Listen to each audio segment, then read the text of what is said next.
Hello, everybody. Welcome back to another episode of Crypt Choir. Yo. I'm Dixie Normus, otherwise known as the Aesthetic DM, and with my co-host Wizardly Dill or Dylan. Yeah, whatever floats your boat. And we're here to talk about past tournaments the last weekend and some spoilers for Thunder Junction. Yes, sir.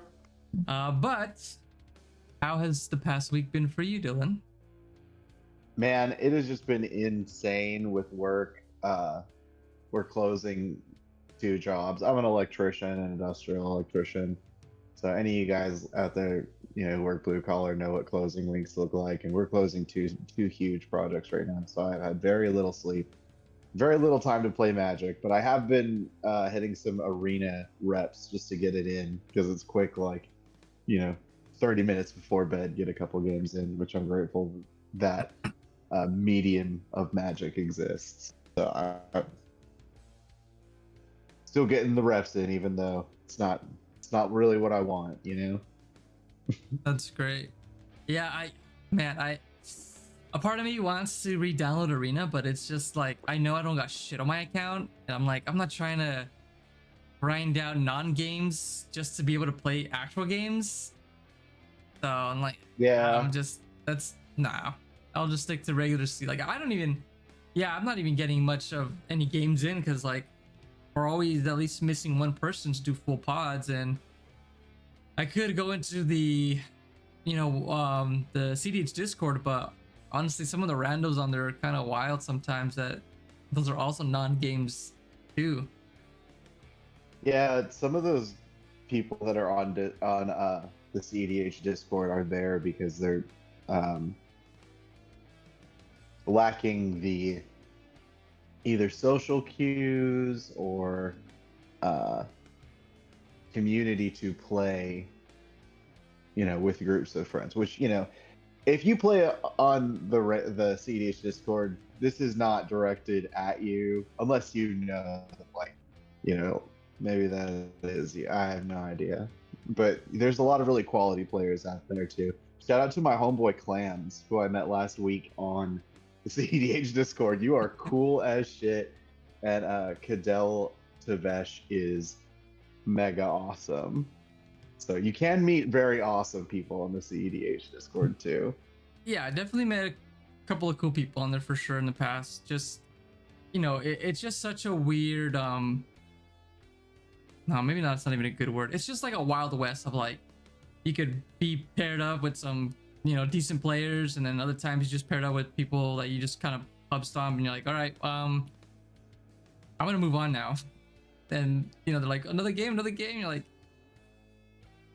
no, I don't have anything against you guys, but you guys don't really know what you're doing, and I don't really want to sit here and like teach you guys cEDH because spank you and teach you guys because I'm trying to prep for a tournament. So sorry, but yeah, so that's the unfortunate part. But especially, I guess, with me, and I'm sure it'll be an issue with like other people with that problem of like, I normally I'd love to just be in there or play games and like teach new people like cEDH and like play patterns and how different it is, but when I'm trying to prep for a tournament, like I need to get some quality games, and there's not a lot of places right now that I'm aware of to get some quality games. I know there are some like leagues out there, but I don't know. I haven't seen. It's my fault too because I haven't really gone out looking for them, so I'm not really sure where they are. When I top 16 Chaos, I went into their league for a bit, and it was not great. So, and then Mox playing with Power Boys with the Mox Masters in their league. I don't think they're gonna do theirs anymore either. I think that's gonna stop after this one, or if not, or has already stopped. So I don't know where to go for leagues, and oh well. Hopefully the community comes together to solve this problem. I think we will. If I hear anything going on, I'll definitely join the cause. But I am not Winota join. I'm not gonna start this siege. There's some people I know. I'm just being lazy. I should reach out and be like, hey, I know you guys are online a lot more and doing the online stuff because like they don't like Zach. Like he can't really come out to play a lot, so he has no choice but to be playing on spell table and stuff. So I'm sure he's probably aware of some more communities for that. So I should probably hit him up for that. There is a possibility that playing on spell table is like the perfect practice for Swiss. You know, because you get you get the wild games. Yeah, the wild games. Probably. You get the games with the very skilled people. So maybe I'm coming to the conclusion now that maybe the tournament aspect of that spell table is very good for is the Swiss. Maybe not like top 16, probably not top 4, but the Swiss seems pretty good. That's a good place to practice for that. Yeah, for sure. Well, speaking of prepping for tournaments, let's talk about the tournament that I was at a local event for us over in Let's hear it, Luis. Cardart. It was right by San Jose. Sunnyvale? Yeah. Sunnyvale. Yeah. It's a pretty place over there, I think. It looked pretty nice, mountainy-ish kind of area. I thought it was cool. So the tournament was pretty small. It was a 40-man tournament. And I was going into it feeling pretty good. However, I did feel a bit unprepared because I did make a huge drastic change to the deck, and the only practice I got were 2 non-games the week before at Ender's Game, when I got blown out by 2 different Blood Moons. If I remember if that was the same week. So like I was in a 2 3-man pods and I got blown out by a Blood Moon in each pod. So I'm like, that's rough. I didn't even get any practice, and I just stood there and like waited to die. So I'm like, okay, well, I'm a little unprepared for my deck, or like unprepared and unfamiliar with the deck. So, but it's blue farm. I draw cards. I should be fine. How big was the change? Like, how many cards are we talking? Are we talking like 2 or 3 cards? Are we talking about like a full? I think like 20 10? Cards. Wow, so that's pretty much a completely different list. Yeah. I mean, once you pass that like 15, 16, totally different. I don't know. Blue farm can only be so different, but yeah, definitely in the different play patterns of what's in the deck. Yeah, sure. So yeah, that's almost a whole new type of blue farm deck. Like I'm not playing the One Ring anymore. I took that out and put in Necropotence, just to see if it's like make it a little bit faster. I do like the One Ring and being able to just like protect myself and not do anything, especially in the Magilla matchups. But I'm like, you know what? I think the speed of Necro just might be better. So I was going back and forth on them. So right now I'm back on Necro, and we'll talk about my one game that I really used it, which is kind of like meh. So going into game 1, let me pull up my notes because I don't really remember much. It was me in first seat, then Dahada, then Kinnan, and another blue farm, which is one of the boys from SAC, Mitch.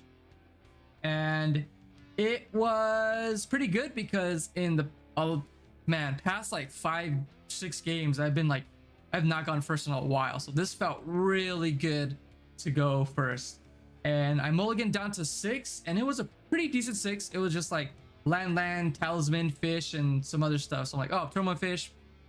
Perfect. This is great. Seems good. Keeping it. I go first, and I draw for turn, and I draw Soul Ring. I'm like, oh, yes. That's pretty hot. Land, Soul Ring, talisman, fish. I'm like, all right, this is great. Pass the turn. Dahada and Kidden are like very trepidatious of like wanting to feed the fish. Buddy Mitch on blue farm and 4C, I think he mulliganed down to 5 or 4. So he was in a rough spot, and he's just looking at his hand just like, I think I gotta feed the fish. And I was like, don't do it. And he's like, what am I gonna do? Just not, I'm in C4 at 5 cards in hand. Like I can't not do anything. And I'm like, hey bro. And I was telling the table too, like, this fish is not gonna go anywhere. I mean, I'm gonna, like, I have land, talisman, like, 2, 3, 4. I have 4 mana right now, 5 mana for my second land drop. Like, this fish is gonna stay around. So don't, put yourself under a rule law effect if you like, but it's, whatever. So he has to feed me some cards, and then turns go by, 2 turns go by, and I don't do anything. I'm just like playing rocks, holding up mana, holding up interaction, and just like waiting to like get into win cons, because at the moment I don't really have a lot of wins, just a lot of nobody wins the game cards in my hand. So I'm doing okay. 2 turns go by, and I get to draw a bit of cards from the players, but they're like, fuck, like they have to start establishing something, and then they just gotta hope that I draw nothing, which I was telling them too. I'm like, your best bet is to play your cards and hope I don't draw into anything, and just hold interaction, and we go to maybe late game. But that's kind of your best bet. Like there's no way you guys can't be not casting spells. Like we're already on turn, like I think it was like 3 or something, like, and fish is still out, and I still have a good amount of mana left over to like cast spells. So I'm like, it's gonna stay here for the rest of this game most likely. And so we're doing that, and then they draw me some cards, and then I draw into like all the win cons. So I'm like, oh, okay, here, I just drew into them, but that sucks for them. Really good for me. But just to make it safe, it goes to my turn. I let fish die. I cast Gamble to get an Abolisher, and I don't get a Red Entomb, and I keep the Abolisher in hand. So I cast the Abolisher. No one has anything for it, and then I go for the win, which I believe was I don't remember which one I went for, but I had both win cons that I could attempt. I had Thassa, and I had loops with Breach, so I had both of them. I had means to get both of them out, but I think I did Thoracle win. So that was, I got that game, and it was pretty quick. It was like maybe like 15 minutes. So it was pretty quick game. Good to get the first win. So I'm like, perfect. First game, first win, looking good. So then we go into the second game, and this one was fucking wild. It was Belby going first. Oh yeah. Me, Thras Roger, and Sephiroth Stacks. Sephiroth is the dungeon commander. Oh, so, dude, I don't think I have ever seen a list with that guy. It's literally just this guy, and he's been on it for a long time, and he's been trying to make it work, and it's slightly better since more better cards are coming out. But I mean, I don't know. I don't think it's good. But he had a good run this tournament. But he did upset me, which I'll go over in a bit. So we get into the game, and I'm looking pretty good, and I'm like, oh, I'm like looking to do an early win con because I got 2 tutors. Belly comes out, and I draw into Adnos. And at the moment, I have 2 tutors. No, sorry. Yeah, I have 2 tutors in Adnos. So I'm like, okay. I have no interaction. I don't really have a lot of stuff. There's like a helm making everything cost 1 more, but then there's a Belby. So it's kind of like a weird non-bow. And so I'm like, okay, I don't know why you played both those cards. Weird. So I'm like, okay, I could double tutor for Thoracle combo, and then I'm gonna have no way to back it up, and then I have I have Adnos to fall back on. But if I exile my entire library and someone has like an Angel's Grace, which Sephiroth does run, well, I know they run it, I'm blown out of the game, and this Adnos is useless. Or I could find 2 pieces of interaction and cast Adnos. So I'm thinking, you know what? 2 pieces of protection, and I'll get Adnos. So I double tutor. One of them is Talisman, and I give the Talisman over to the Thras Roger player, and the Sephiroth player is like, hey, like that's a bad idea. That's that's a turbo play that can win. And I'm like, okay, well, this play unfortunately is a tournament play, because if he wins, that means there's a good chance I won't see you 2 going up. And this is just a better deck to be like, 1, it's not going to be annoying with stacks. 2, it's going to be a little bit more fun and more competitive. So I'd rather just have this deck to play against up in the finals, because I'm pretty sure I'll get there. This is a big brain move. Yeah. So I give it to him, and he's at a point where he's missing land drops, and he's stuck under. Oh, I forgot. Early on too, I played a Lavinia, so it stacks out the board. I think I played it Lavinia like turn 1, so everyone was stacked out pretty hard under my Lavinia. So that's gross. Yeah, so I'm like, okay, I know Roger has something, or at least the Sephiroth player has something, because they kept wanting to like think about remove remove Lavinia. So I'm like, okay, I need interaction here because I know they have a removal for the Lavinia. So I don't really. This is like I'm on borrowed time with this Lavinia. So I Wish Claw, give tutor, and then I tutor for another piece of interaction. Go to my turn, and I'm like, you know what? I could Adnas end step, but I don't want to give the Zephyrus player another turn to Rule of Law. So I'm like, I think I have to do a main phase. So I lose my Crypt trigger, which is perfect because Belby's out. Go to my second main. I have a, what's it called? Simian Spirit Guide in my hand. So I'm like, okay, I just need like, I still have my land drop. So I flip into Chain of Vapor, bounce the Helm, and then I go for a win. So I'm like, I'm looking hot. I'm looking really good. So main phase or second main phase, cast Adnaz, and I'm like at 36 life. Go all the way down to like 8 life, and I find nothing. I find, Jeez. I'm just like 4 mana. I'm like, oh, I pulled all the expensive stuff, and there's no win cons, and there's nothing in my in that pile to win. No tutors, no nothing. So I'm just like, oh, there's a rift in here, so I guess I'll just reset the board and keep planes, and hopefully I draw into something. And so I do that. I sculpt down to a shitty ass 7, throw away a bunch of stuff, pass around, nothing happens for a few turns. They're throwing down more stacks, more shit.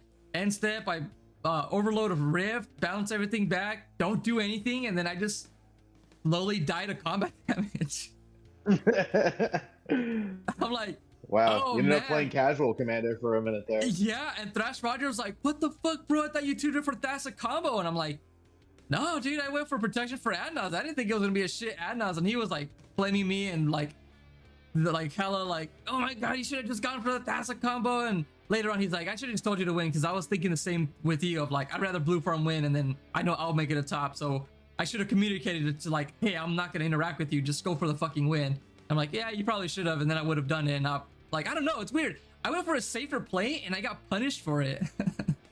Instead of like the Thassa win. At the table, he's the only one that can interact with you, right? Because no, Zephyrus had something. I think they had a bounce that they could have cast. Oh right, because they have bounces now. Yeah, so they had something. Weird they had some kind of interaction. So I knew they had something. But yeah, I didn't find any. I'm assuming that maybe they had like a silence or something. But yeah, I didn't have. I couldn't believe it. It was the worst Adnaz I've ever seen in my life. So I'm like, okay, well, that's a loss, I guess. And then I think the Zephyrus player won that game. Weird. Dungeon hero. Just because of combat damage. Like, yeah, it was really weird. Like my turn 1 Lavinia, I think it was like turn 1, turn 2 Lavinia, really tempered the fuck out of the rocks. The Thrastios Roger player. Like, he was discarding the hand size. Like, he was fucked, and then he was missing land drop, so he could not do anything. I think when I gave him the talisman, he tutored for a land because he needed it, which was hilarious. So that was game 2, and I'm like, okay, well, that's fine. That's the weird game of the day. Should be out, and I should be okay. Little did I know I'd get into an even more crazier game. So go into game 3, and it's mono blue Urza, Green's first seat, Pent Laza, the dinosaur, Naya dinosaur. Yeah, Pent Laza is so effing cool. Yeah, me, and then Obnixilis. Let's go. So I look at my hand, and I have a turn 2 Necropotence and some other decent cards. So I'm like, okay, this is looking pretty good. I might be able to get there faster than Urza can do something wild. Unless they have like turn 1 J-Lo into Urza, and then turn 2 bunch of stacks. All right, I'm fucked. But you know what? This is looking pretty good. This hand's decent. I'm gonna be fine. Turn 1, not much happens. Pent Laza gets some rocks out. I get a couple rocks out, and then I cast Necro, and I draw 17. And I find pretty decent stuff, and I have win con. So I'm like, okay, I got a Thassa win, looking good. I'm gonna be fine on my turn 3. I could go for it, and then maybe draw into more like protection or something. Or if I draw some more setup, I'll go another turn. And then Urza's turn 2, they cast a Winter Orb. Let's go. All they have on the field is land, key, and Winter Orb. And all 3 of us are just like, we're like, oh, okay, are you sure? And they're like, yep, Winter Orb. I'm like, all right, And we're kind of surprised. So we're like, okay, I don't know why you're casting Windstorm without casting your commander. So I'm assuming your hand's bad and you need this Winter Orb. So yeah, Ob is looking like really devastated. Me and Pantlaz are like, we're kind of fine at the moment. We got rocks, so we're like chilling kind of. So it's fine. And then it goes to the Pantlaz's turn, and then they cast Smothering Tithe. Let's go. And at this point, I have win cons, but I have no way to protect them. So it's just like turn, like I could present a win con, doesn't work. Next turn, present another win con, but I have no protection to it. So I'm looking at the Smothering Tithe like, okay, but okay, now he's in a better position to me. And I was able to cast Ob, so I'm like not activating Necro now. I'm like, I can't activate Necro anymore because I'm just gonna give Ob a bunch of cards. So I'm like, okay, now I'm looking into, and you give that Ob the card. So now I'm looking pretty messed up. So I'm like, okay, fuck. I'm like, whatever. So then he does that. Then he casts the Dockside into Commander into Survival of the Fittest. So I'm like, okay, let's go. Oh no! So I explained to Ob and Urza, and then Urza's finally speaking up now. He's like, oh yeah, I'm like brand new, and I thought this like Winter Orb would be really good. And we're like, no, bro, like read your commander.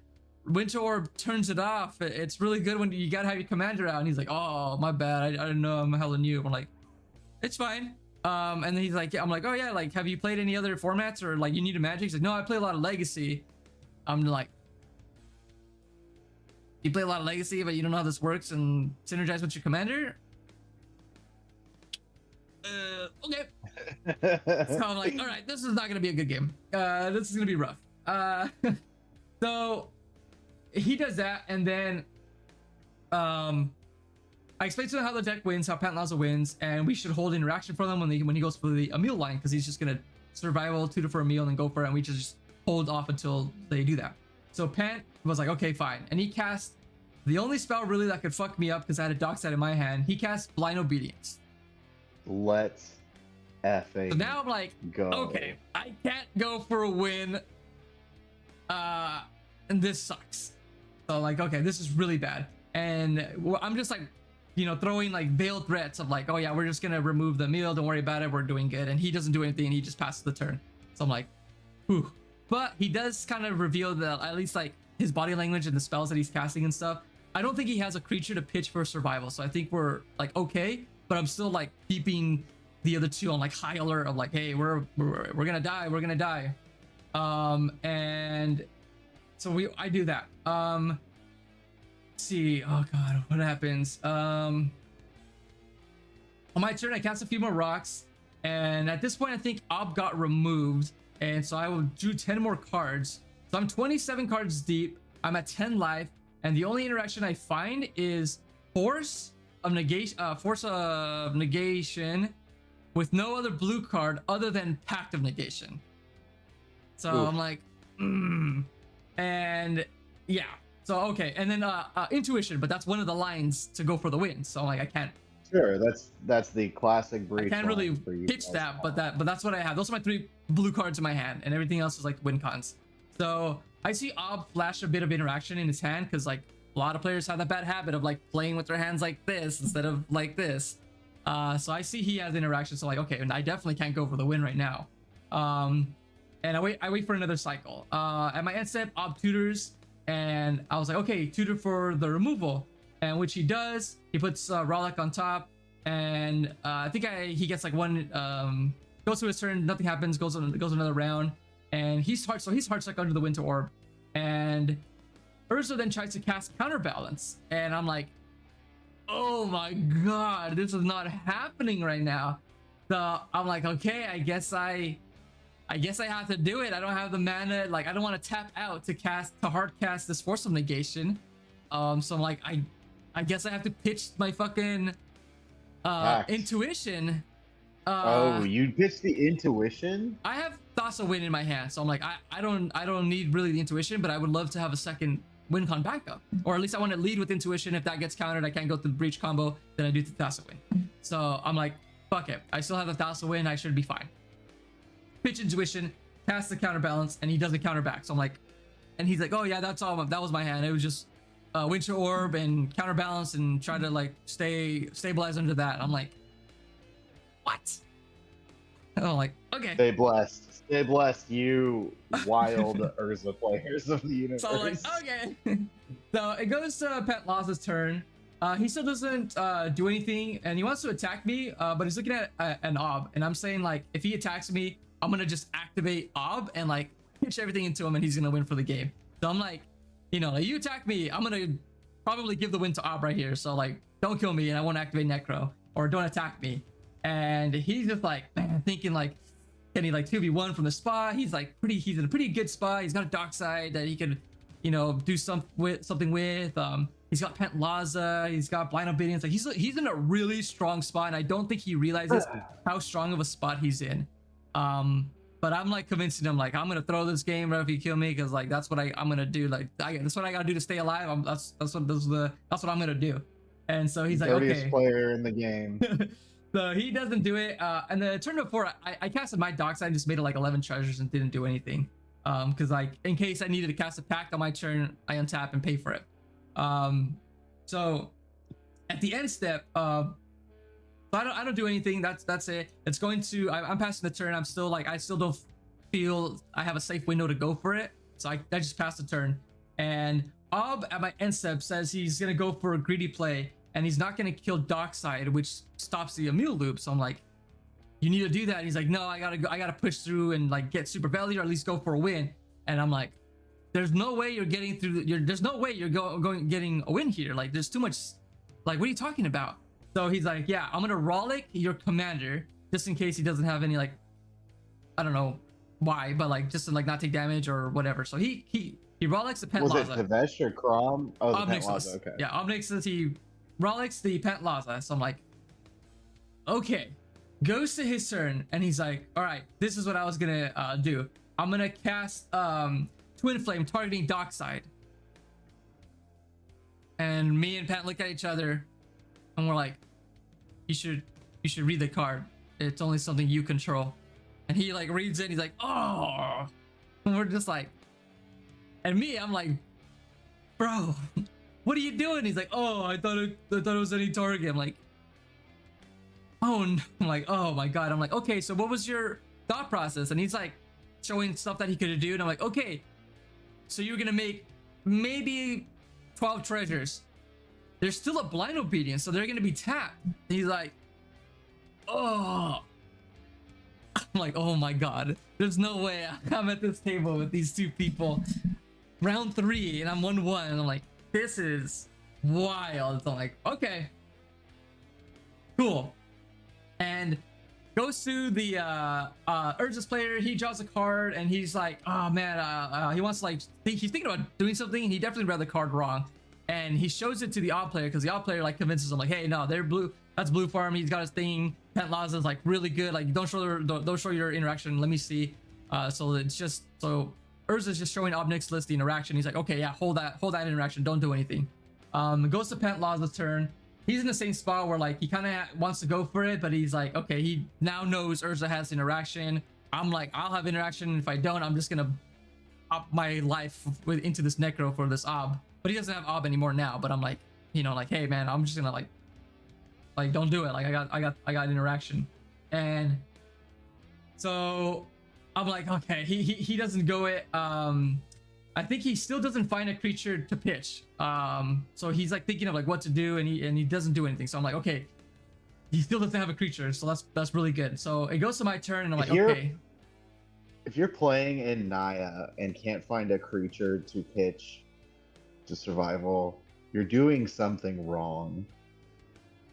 Just throwing that out there right now. You're clearly doing something wrong. So I don't know. He's just getting unlucky, I think. And so I'm like, okay, I have to rip this win. I got my pact for interaction for, I guess, what's his face's interaction. And I know the Obnix this player still flashing his card, and I see that he doesn't have interaction. It's not the card that I thought it was. So I'm like, okay, I'm in the clear. I'm good. So I'm like, okay, Thassa, consult, and everything's going good. He's not doing anything. So I'm like, okay, he's got something. And exile my library.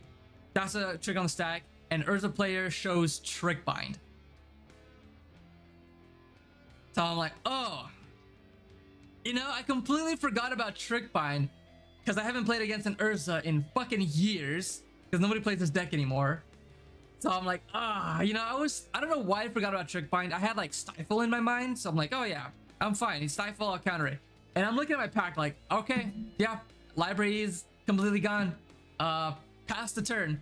Luckily I have Necro, so I'm not gonna die, but I can't win. Like, I'm just stuck here doing nothing, so I'm like, my best bet is to maybe use this pack to go for a draw or something, but I'm like, yeah, I'm super fucked. There's no way of winning. I'm just hoping Urza and Ob kind of get there and duke it out and we go to a draw because we got like maybe 15 minutes left. So I'm like, I just gotta stall out this game for 15 minutes.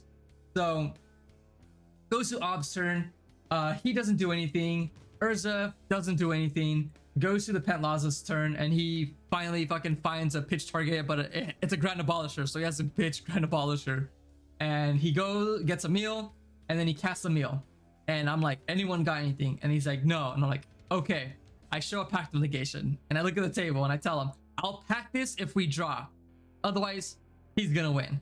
And the other two are like, we'll pact. And the Pentlaza player is thinking about it, and I'm like, you cannot agree to it, but now that you're out of your Pentlaza and you don't have your commander, and I'm gonna counter your Emil, like you're gonna have to go up against Ob, and he's like gonna start recovering now because we're at that point, and I'm gonna give him like maybe 5 cards if he casts Ob to like get back into the game, because like there's no way I'm gonna get back into it, and I just need to hope that we go to time. And there was no way he should have took this deal because he was looking hot. He could have just hard recast Pentlaza, pray that no one has removal, which I'm pretty sure no one would have had it for a while, and then just beat face and won. But I managed to convince him, and he's like, okay, I'll accept the draw. So like before he changes his mind, I pull out the Ab and I'm like, okay, bro, draw, okay, draw. And we just start picking up our cards, and I'm just like, oh my god, there's no way I should have gotten this draw. Holy shit, this is fucking nuts. And I'm so burned. I'm like, the fucking Trickbind, what the fuck? The only card that could have stopped me. I'm like, this is so dumb. But that's how game 3 goes. And I'm like, cool. Nice. That was wild. So I'm like, okay. I'm not looking forward to game 4. I'm assuming it's gonna be another wild fucking game, especially now because I got a draw, not a win. So I'm like, oh, okay, I'm gonna get paired up against some people. It's gonna be a struggle. I already know it. And I was correct. I go to game 4, and it's me going first. So I'm like, cool, going first. Second is Ishkanath. I've never even heard of that card. It's some black-green casual spider deck. So I'm like, okay. Is that the Lord of the Rings one? No, right. I don't know. I don't think so. I think some other one. I was just like, okay. I'm gonna look up this card real quick. Yeah. Ishkanath. Spider Glorious Form. So I'm like, okay. And then C3 is Blue Farm, and then C4 is Yuriko. I'm like, okay. I mulligan down to 6, and it's awful 6, but it has turn 2 Rhystic Study.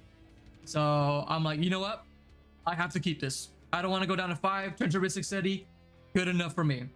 So I just turn 1, get some like rock out, and Blue Farm has nasty start. They get Crom out turn 1. Yuriko has a good start. They get a bunch of rocks out and some targets to start doing the ninjutsu. I go to my turn, I cast Rhystic Study, and Blue Farm counters it. So I'm like, shit. There goes my hand. I'm out of this game probably. Yuriko begins to build a big board, and they're heating me up, even though I only have 2 lands and a fucking talisman, because I had to like Lotus Petal, get out a talisman, just to, like have a bunch of mana. So I'm like, okay, sure, bud, keep beating me up.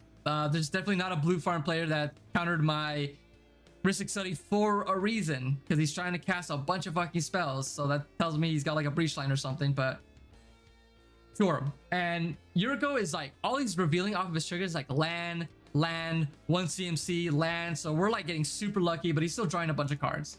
Like a few cycles go by, Yuriko is definitely in a dominant position. I casted Timna to draw some cards, and then on his next turn, he casts Sokka Student, copies it. So now he's drawing 6 cards a turn for like 2 turns, I think. Jeez Louise. It was fucking nuts. But Yuriko's still not flipping nothing. Finally, I cast a fish, and even though Yuriko has like a Bowmaster at this point, but I'm like, I need to draw cards, and hopefully I can convince him that I'm not a threat to like stop pinging me into like board wipe. I convinced the spider player to find a board wipe. Cause like, hey bro, like you need to find a board wipe. Like, do you have something? He's like, yeah. Like a turn before, he's like, I got a tutor, but I don't know if it'll go through. And I'm like, bro, if you fucking find a tutor, I'll protect it. And so he's like, okay. So at the end of my turn, he's like, okay, vamp tutor. I'm like, okay. He goes, he's like, you're getting a board wipe. He's like, yeah, I'm gonna get a board wipe. I was like, okay, cool. Puts the card on top, goes to his turn, casts Culling Ritual. It's a board wipe. It is a board wipe. And I was telling him like, hey, you know, you need to get it. I wasn't really in a position to like tell him like, I'm gonna counter this unless you get the board wipe, because I only had one counter spell in hand, and I was really saving it to like for someone going for the win. So he's showing fucking Culling the Ritual, and I'm looking and I'm like, you do know that that's gonna kill only my board, leaving me down to 1 land, and it's gonna kill my, I think I had like 3 rocks at that time, and it's not gonna affect anything on the Yuriko's board other than 2 rocks, and it's not gonna affect the fucking other blue farm player. You're gonna make 7 mana. And he's like, yeah, that's fine, I need 7 mana. I'm like, and I look at the other table and everyone else like, yeah, we're passing priorities, this does not hurt us. Like, they're both of them are like, okay, sure, Culling Ritual. So I'm like, fucking A, bro, this fucking guy. And so far this player has not been doing anything. He's just been like land go, some weird creature, mill, land go. He's just been sitting there doing nothing.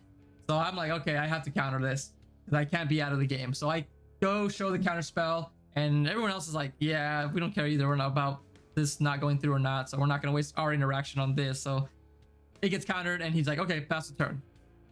I'm like, bro, why would you go for a greedy play when he can just like reset the board and we can keep going? And he's like, you know, I wanted mana. I'm like, okay. So that was really gotta weird. Respect when a man knows what he wants. I'm assuming that he's got like was Appearance of the Abyss, I'm assuming. But I'm like, there's no way you're gonna cast these spells without them getting countered, dude. And there's also a Bowmaster on the field, so I'm like, is he hoping that the Culling Ritual kills a Bowmaster and then he doesn't die? Like, I'm assuming that's what's gonna happen, but I'm like, okay, whatever. Sure. And at this point, it goes to blue farm player's turn, and he presents to he then casts a Ground Abolisher. So I'm like, I knew it. He definitely has like some wins to go for it. He countered my Heuristic Study for a reason, doesn't want me drawing cards for this reason. And I still have fish out, so I'm like, okay, yeah, he's doesn't really care, because if Ground Abolisher 6, doesn't matter if I have a fish. And Yuriko has Heuristic Study at this point. So him and Yuriko go through almost all of their counter spells in their deck, battling over this Ground Abolisher. And I'm like at 3 cards in hand. I'm now up at like 21 cards in hand. And wow. They just go through this battle. Finally, Ground Abolisher gets countered. Still with this 21 cards in hand, I don't have any interaction. I have no counter spells. I don't got nothing. What? Yeah. I just have win cons in my hand. Do you have the win? Yeah. I just have win cons in my hand. So I have nothing. So I'm like, this is really bad, but I don't think I'm going to get to my turn anyways. I have zero interaction.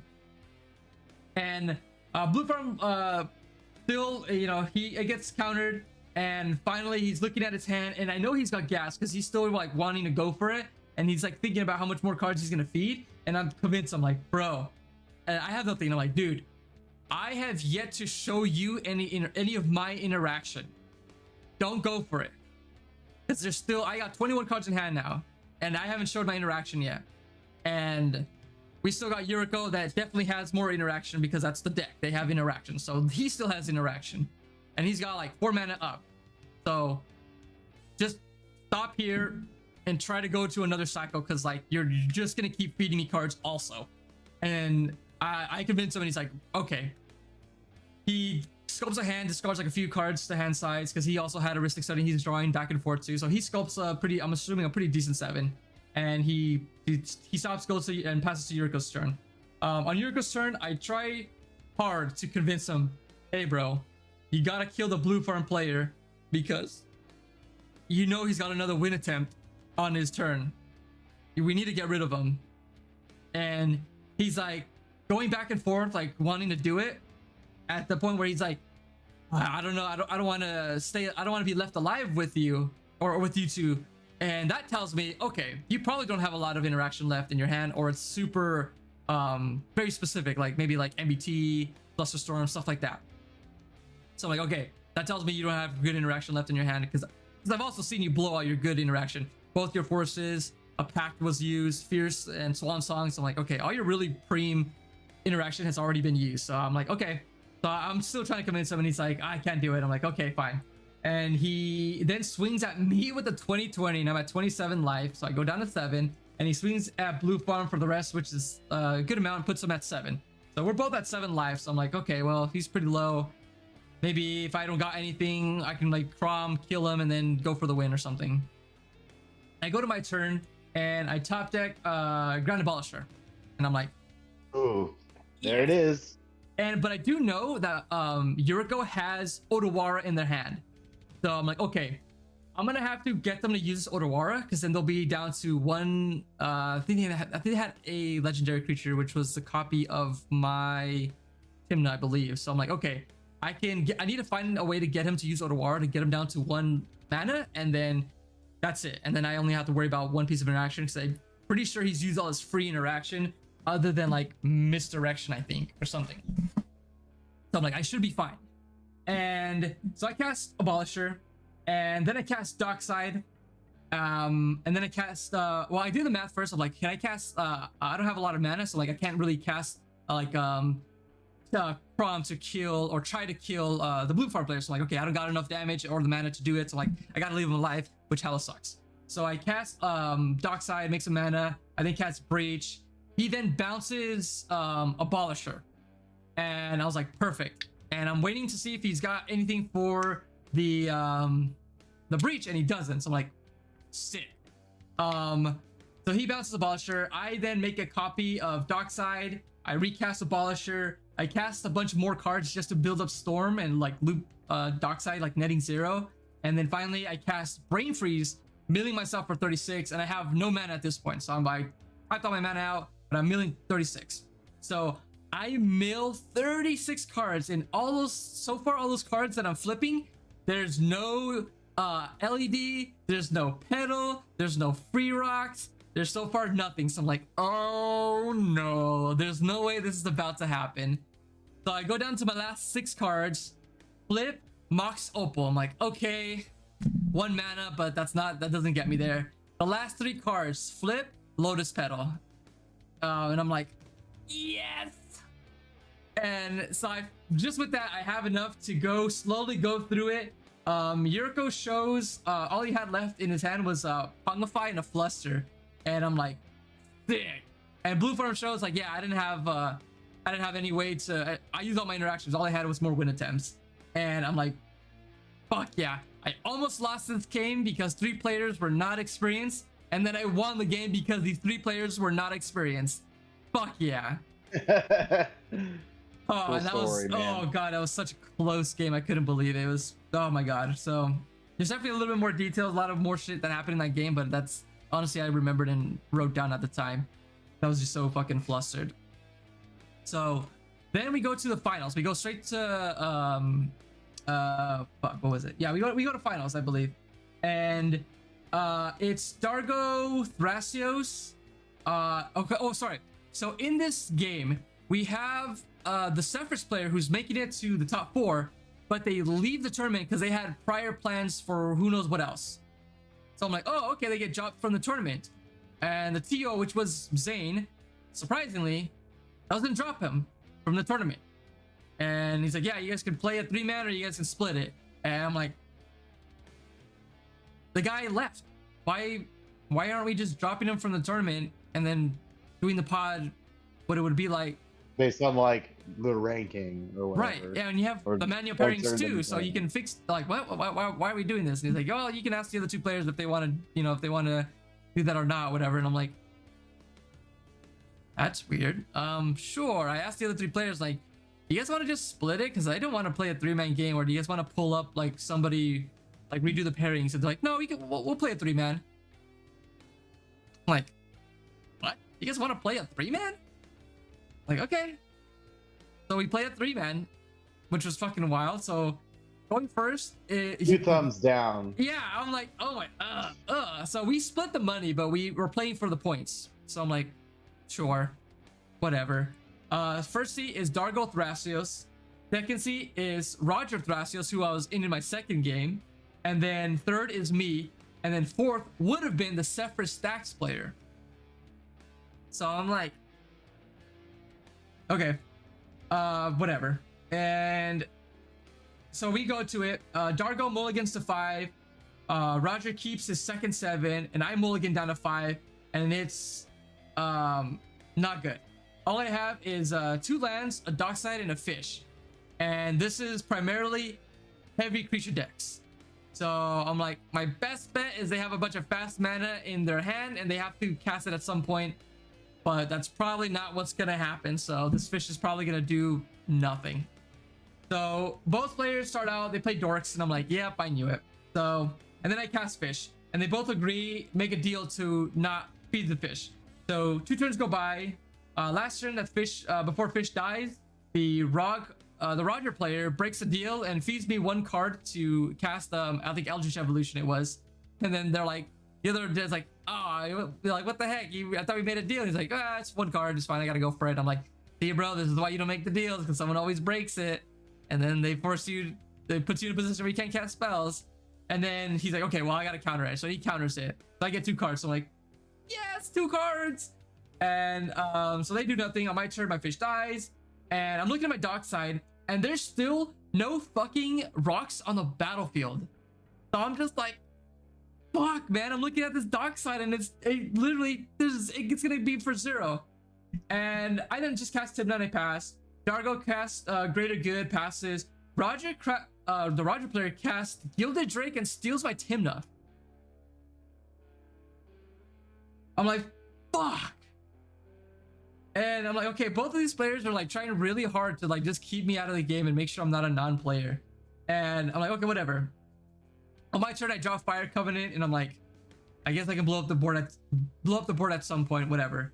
And I'm still at 1 land and 2 talismans. So I'm like, at this point, I've missed, I think it's been 5 turns, and I missed 5 land drops. I've not drawn a land in 5 turns. That's gross. So I'm like, whatever. And they've been hitting their land drops. They've been getting gas. They've been like, they've had their, Thrasios that they've been played, and like at least 1 activation at the end of the turn to get like land. And I'm like getting left behind in the dirt really hard. So like, this fucking sucks. Dargo player does, I don't think he does anything. I think he just holds up interaction, goes to Roger's turn, and then he shows Cloudstone Curio. And we're like, okay, this is not good. Counter battle happens. Roger wins the duel. Cloudstone trigger, and then Dargo shows Force of Nature, targeting Talisman, my Talisman, only rock, and the Cloudstone Curio. And at this point, I definitely should have made a deal with them, but I was so tilted that I was like, sure. I'm like, okay, guy, because I'm such a threat that you have to kill my Talisman, whatever. And he's like, yeah, I'm just gonna kill your Talisman, it's the only other target. I'm like, sure, but your spell does say up to 2 targets. And he's been also complaining this whole game of like, Blue Farm, where's your interaction? Where's your interaction? To like help with some of the battles that have been going on. I'm like, dude, have you not noticed I've been missing land drops? I don't got anything. Like, I'm passing the turn. Like, you're down card draw, you're down land draw. I had to Enlighten Tutor for that Talisman that I had, I think, or no, I forgot what I had, but I was like doing nothing. I was like super hard, so I was like, and I'm like, okay, you're complaining about me not interacting, and you're blowing up my shit. Like, I'm gonna like be less inclined to help you, and also in a position to not be able to help you, but whatever. And both get destroyed, and then he goes down to goes to the Rogers player. He passes his turn, and at the end step, I blow up the field. So I'm like, take, I think 11 damage. It was a little bit over 11, I think. Blow up the field, and I'm now down to 2 cards in hand. I got 3 cards in hand, 2 lands, and I'm like, whatever. Pass the turn, got nothing. Both of them cast both of them cast their Thrasios again. Go to the end step, and this is where I cast Enlighten Tutor, because I'm like, okay, I gotta find something. Enlighten Tutor, and I'm like, I could get Arcane Signet to have something good.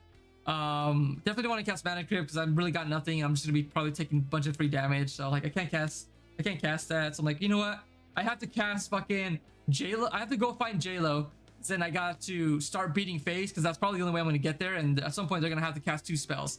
So I'm like, combat damage is probably the only way I'm going to be able to get there. So I'm like, okay, put J-Lo on top. Go to my turn, cast J-Lo, crack it, cast Crom. And the Roger player flips Thrasios, flips Red Blast, counters it. So like, Jesus Christ. And I pass the turn. Couple of turns go by, nothing. They're rebuilding the board again. And then they go through another, the Roger player goes through another like win attempt. And the Dargo Thrasios player, same thing. He's like, you know, like, root for him, do something. Like, dude, you didn't feed my fish. I drew like only 2 cards. They were nothing. You blew up my talisman. My Timna got stolen. My Crumb got countered. Like, what do you mean do something? I've been trying to do something. I've been stopped at every point. Like, what are you fucking whining about? And I'm like, I don't got anything, dude. All I had was that board wipe, the fucking Fire Covenant. Like, what are you talking about? And he's just like throwing a fit and like all upset. I'm like, okay. And then the Thrasios Roger player just gets there because the other player ran out of interaction and he just wins. And I'm like, wow, didn't really play a game of Magic as I thought I would in a fucking 3-man pod. Like, this was fucking trash. Like, Jesus Christ, I didn't do anything this fucking game. I just got interacted with. Like, okay. So I just ended the tournament in fourth place overall. I was like, wait, you finished behind the player that didn't show up? The player that dropped didn't get penalized for dropping, so I ended up behind them. So I was like pretty tilted after that. I'm like, Jesus fucking Christ. I had like such a huge battles with like very inexperienced players that I had to go through. I had this player that left but didn't get dropped, so I had to play a 3-man, went last, mulligan down to a shitty 5. Didn't do anything that game as I knew I wouldn't, and I'm like, I want to go home. I'm getting out of here. Yeah, and with the prize money and like 30 extra bucks, I bought my first dual land. Very cool. Which one did you get? I got here. Let me see it. It's like right here. I think it was Scrubland. Drum roll. Yeah. Scrubland. Oh shit. Hold on. Damn. Hell yeah. Orzhov, baby. Yeah, it was the only one that I didn't want to spend any more money for the other one, so yeah, right here, Scrubland. There it is. Hell yeah. It's not fucking focusing on it, but my first dual land, and it's Scrubland. So congratulations, man. That must feel great. It feels pretty cool to finally have my own first dual land. It's pretty hot. So hopefully at Room 2 game coming up that we're gonna go to, I have store credit. I hopefully top 4 again, split credit, and then I'll have enough to buy another dual land. So that's what I'm hoping for. But that's how my tournament run went. Another top 4. Overall, I'm happy. I got another top 4 under the belt. Pretty good. But just the very end was a little just kind of like bummer. But that's how it goes sometimes, I guess. But yeah, so now with that, there's extra tournaments coming up. Are you going to be going to any of them, Dylan? I don't know which ones are on the horizon, but I'm hoping to hit at least 1, maybe 2 in April, and then some more as the year goes on.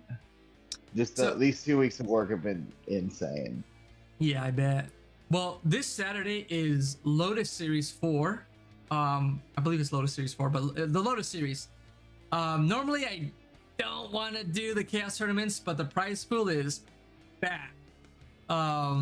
So it's this Saturday. How fat is it? So it's 69 entry. Nice. And very nice. So 2nd through 4th gets at the moment $884, and first place gets $4,000, which is nuts. It is a lot of money. So if you make it to finals pod, are you gonna split when they're like, we should just split it with that much money on them? You know, that's a big that's actually a pretty big topic because a lot of players, which I find annoying. Here, let me do the math real quick on this. Okay, so the top 4 pod is 6,652 at the moment. So if they split it, it's like 1,600 each, a little over 1,600 each. So, pretty decent, but I would want to play out for 4,000, and I'm hoping other people also want to play it out for $4,000. I know a lot of times people don't want to play out the games; they want to split the prize money, and sometimes somebody doesn't want to split, 3 other players want to split, and they beat up the first player, take him out of the game, and then they go to a draw, which I think is pretty scummy, and I'm not a big fan of that. That's kind of like whack. What some people are like kind of shifted now to do is they'll split the money, but they'll play for the top deck points, and that's slightly better. I'm more okay with that, and that's what I've been doing in the past few tournaments. And I'm like, okay, that's fine. Actually, that, you know, okay, that's not too bad. But still, I'd rather just play it out. In my opinion, I'd rather just play it out to get more games in and just have that satisfaction of like I played out top 4 and I won it and I am the champion, instead of like I drew, and that means you're not the champion. You're just, you know, you were in the top 4. You were in the top 4. I mean, Yeah. it's a little understandable, I guess, in that scenario. Like, you've been playing Magic for hours and hours and hours on end, but at that point, like, you're, you know, Yeah, you're I came running here. a marathon. Finish the marathon, right? Yeah, I came here to be the champion, to be the winner. I didn't come here to be only in the top 4. Like I want to get that satisfaction of like I have a first place, I won, you know. So that, but you know, whatever. So that's the one coming up this Saturday, and then Sunday, the one local that we go to in Sacramento, they're gonna do their monthly one there. And then coming up on April 20th, there's 2 events. There's MXP, which is Command Fest in Daly City by San Francisco, and that one there, it's only a 1-day event, but the Command Fest is a 2-day event. But they don't allow proxies, and I'm hoping they're using Command Tower because it looks like Zane is a point of contact for it. So I'm like, okay, it looks like they might be using Command Tower, not the janky ass stupid program they've been using in the past. And their prize pool is only top 4 get a revised Underground Sea, foil Mindbreak Trap, Yawgmoth's Will, and Survival of the Fittest. So just cards, which is not terrible, but it's just like, the fact that you have Revised Underground Sea is kind of cool. That's the only thing that's cool, but it's not proxy friendly, and that's just annoying to me. But on the same day, on the 20th and the 21st, a 2-day event called Salt Fest is happening in Florida, and first place prize is $2,500. 2 to 4 is $1,000, and then top 16 is $375, and that is proxy friendly. And it's a 2-day event of 7 rounds, 16 top 4, and it looks sweet. And I kind of want to go to that instead of the Command Fest. But the only problem I'm seeing is that there's not a lot of people pre-registering for the event, and I'm scared of going and there's like nobody there, and I just wasted a bunch of money to go to some like 40-man event. But I know Wounded Satellite is going, so I'm assuming that might mean like more other people will show up because they know like a big name is showing up. For sure. I mean, if he's going up as like a probably 70-80 thing going on. Right, but then that just means the prize pool's not that much, and it's not really very worth going. But I'm still thinking about going. If the plane tickets are cheap enough, I might still go and just say fuck it. But man, I really would love to go to Salt Fest. That would be sick. So that's the one coming up. So I don't know if you'd be available to do that in April. I don't know if you'll be able to go to Florida, but there's a one in Daly City, but it's not proxy friendly. So I don't know if you have enough time to get all the cards you need to. I definitely have a Prosper list that has no proxies that I could bring. So maybe that one. Maybe bust out Prosper for old time's sake. I know Rupan's gonna go, but he's going for the modern. So I think he might have the dual lands to let you borrow if you need them, or with the more expensive It's stuff. just the one, the Badlands. I have the Blood Crypt. I have. The only thing that deck doesn't have is a Mana Crypt, which is dumb. Like, that's the name of this podcast. You know, unfortunately, I don't have one in Prosper. I should have one in every deck. Shame on me. If you can, you should build out Obnix list just in case, and then whatever cards left, if you do go to the Command Fist in Dali City, I know Rupan has the rest of the cards like the Mana Crypt, the Badlands, the Wheel of Fortune to let you borrow. I'm sure he would. Yeah. I might. That sounds fun. But yeah, if the plane tickets are too expensive and not worth it, I'll probably build out the Blue Farm list and borrow some other cards and then go to the Command Fest one. And then hopefully get top 4 and win and get an Underground Sea, and that'd be sick. But I would really love, you know what's so cool too? The fucking playmat for Salt Fest. It's a bunch of like riff on bands using magic cards. So let me read you some of the bands. So you posted this in group chat. Yeah. Cool. I'll post it up on the in post. I'll post it up on the screen for people to look at. But oh my god, dude, Less Than Jessica, I love it. God, which one? My Chemical Remoras, Rage Against the Shorakai, Food Chain Fighters, Portugal the Mana, All Time Low. Oh my god, I love this fucking playmat, dude. It's so good.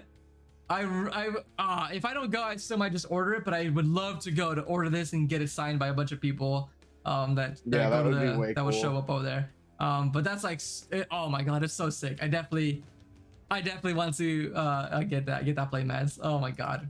But those are the 2 events coming up, and then after that, Fishbowl 4 got announced in July. And then let's go. And then I'm gonna be going to Ohio for another big ass tournament. Let me find. God, what was that? Was like, when is Fishbowl 4?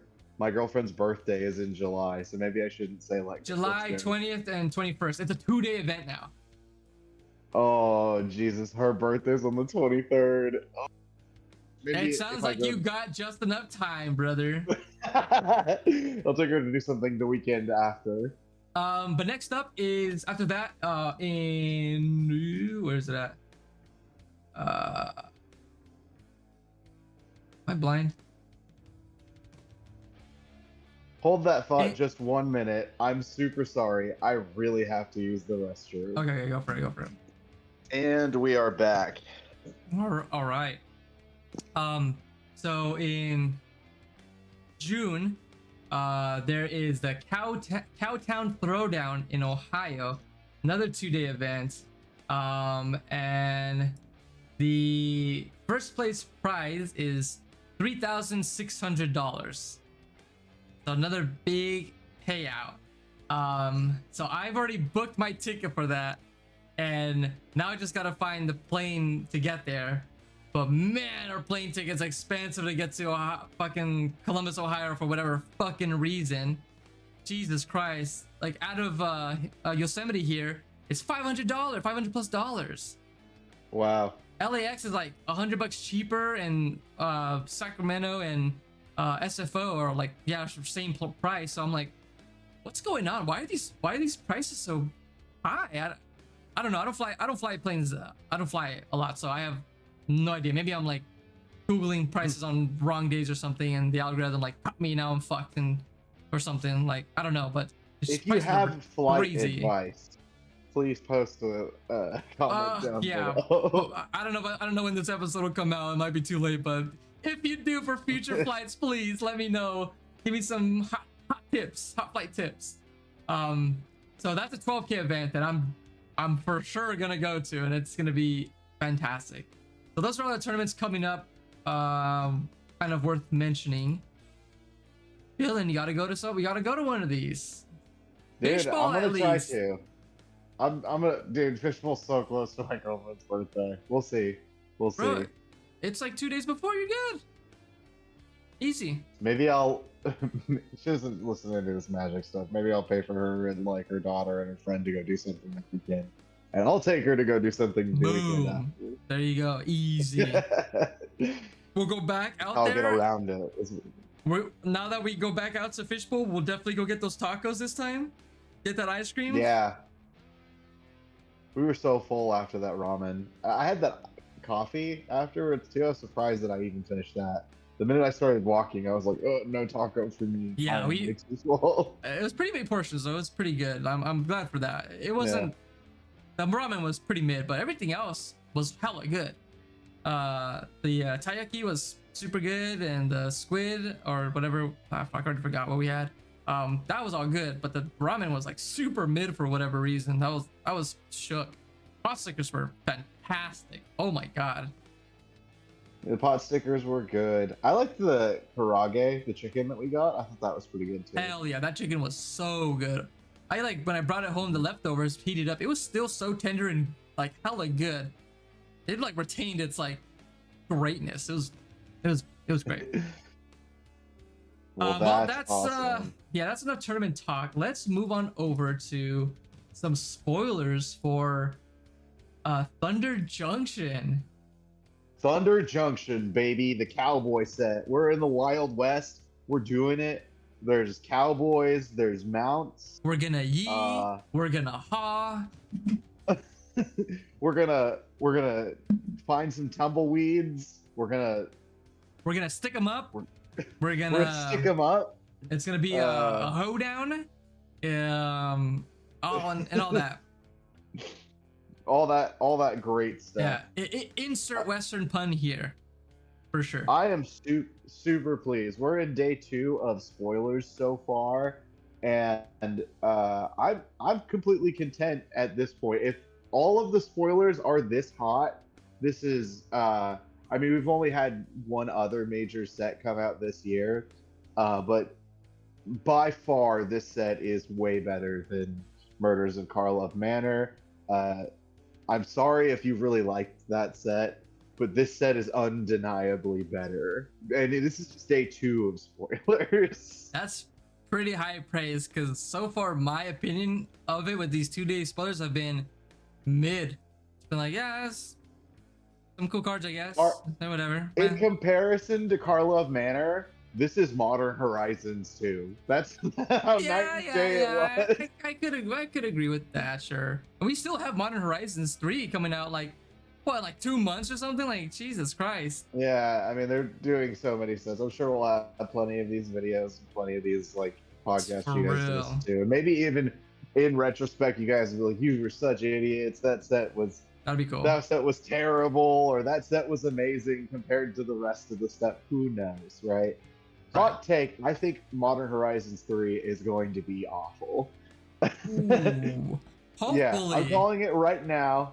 It's going to be terrible. They announced at MagicCon Chicago that they're going to really invest in the energy mechanic in Modern Horizons 3, and that mechanic is bad. Like, Gonti's Aether Heart is probably the best card in that mechanic, and even that card is only good at like casual tables, and that's nothing wrong with casual. I love casual. You have to look at it like objectively, that this mechanic has never been good historically. So maybe they'll make it good, but that requires a lot of I don't know.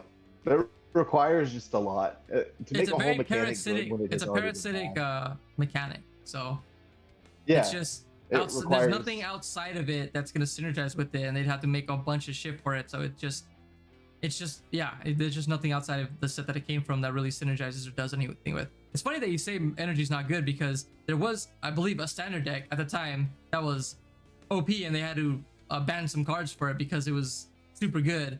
But I think that was like the cards themselves, and that like not really the mechanic. I think it was just the cards themselves abusing the mechanic. And yeah, but I don't. Sure, it was so long ago, I don't really remember. But yeah, I still agree with you that energy was not good, but there was something abusing it at the time. But that was just it. There was nothing else outside of that, from what I recall. Yeah, so I think that I think Mod Horizons is going to be trash. I hope it's trash. Maybe I'm wrong. I'll probably be wrong. Hopefully, we don't get more busted bullshit like Dockside or something else. Ragavans and Yeah, like, I don't want another fucking Ragavan. All right, well, let's get into these spoilers actually. So, the first one we have. Do you want to take the first one? I really want to read the second one. Okay, I'll bring out the first one. So it'll pop up on the screen. We got Servant of the Stinger.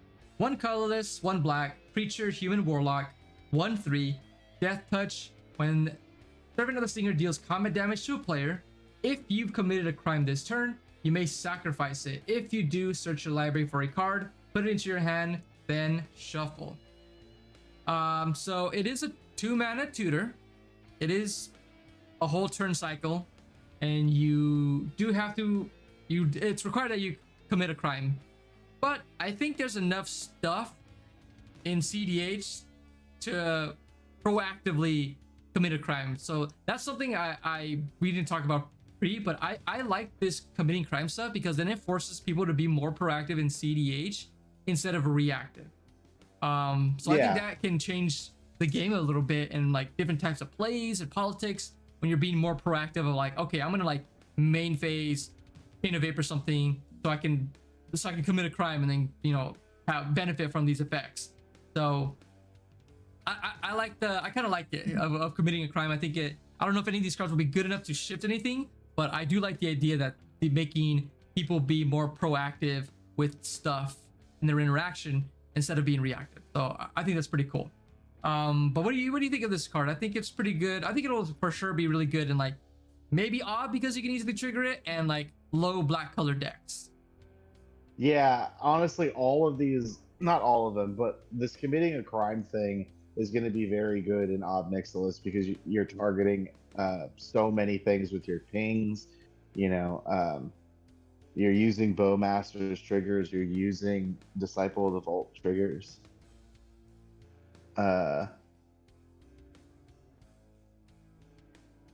Sorry about that. So you're using all those triggers. It'd also be good in Italian lists too. Any of like these decks that have come out in like the last 2 years that are super proactive. Narset will obviously this particular card is in black, but Narset will also be on colors, the list of something that commits crimes. Yeah. Yes, for sure Ob Nixilis. I think Ob Nixilis is like probably the most deck that's gonna like really get so much value out of this whole committing crime mechanic for sure.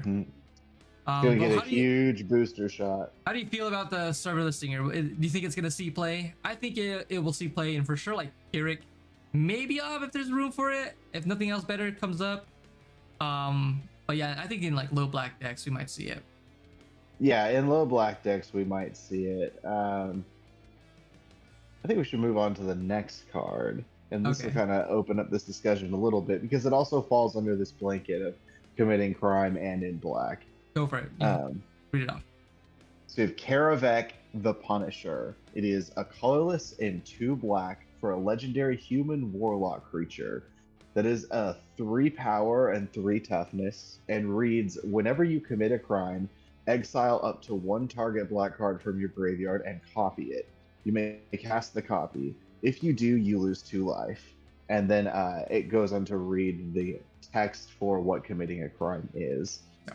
So, second chance at black cards, you get your second chance at your Yawgmoth's Will. You get your tutors again. You get your Orcish Bowmasters again. Obviously, you need the mana for it. Holding up, and you have to wait a turn cycle for this one because it's not an instant or sorcery. I think it's pretty good. It's not going to be the first thing that gets removed at the table, so maybe might fly under the radar for that. What's interesting about these committing a crime cards is cards like Agatha's Soul Cauldron and cards like Deathrite Shaman are like just juice for these cards. So I'm sure that there's a list somewhere.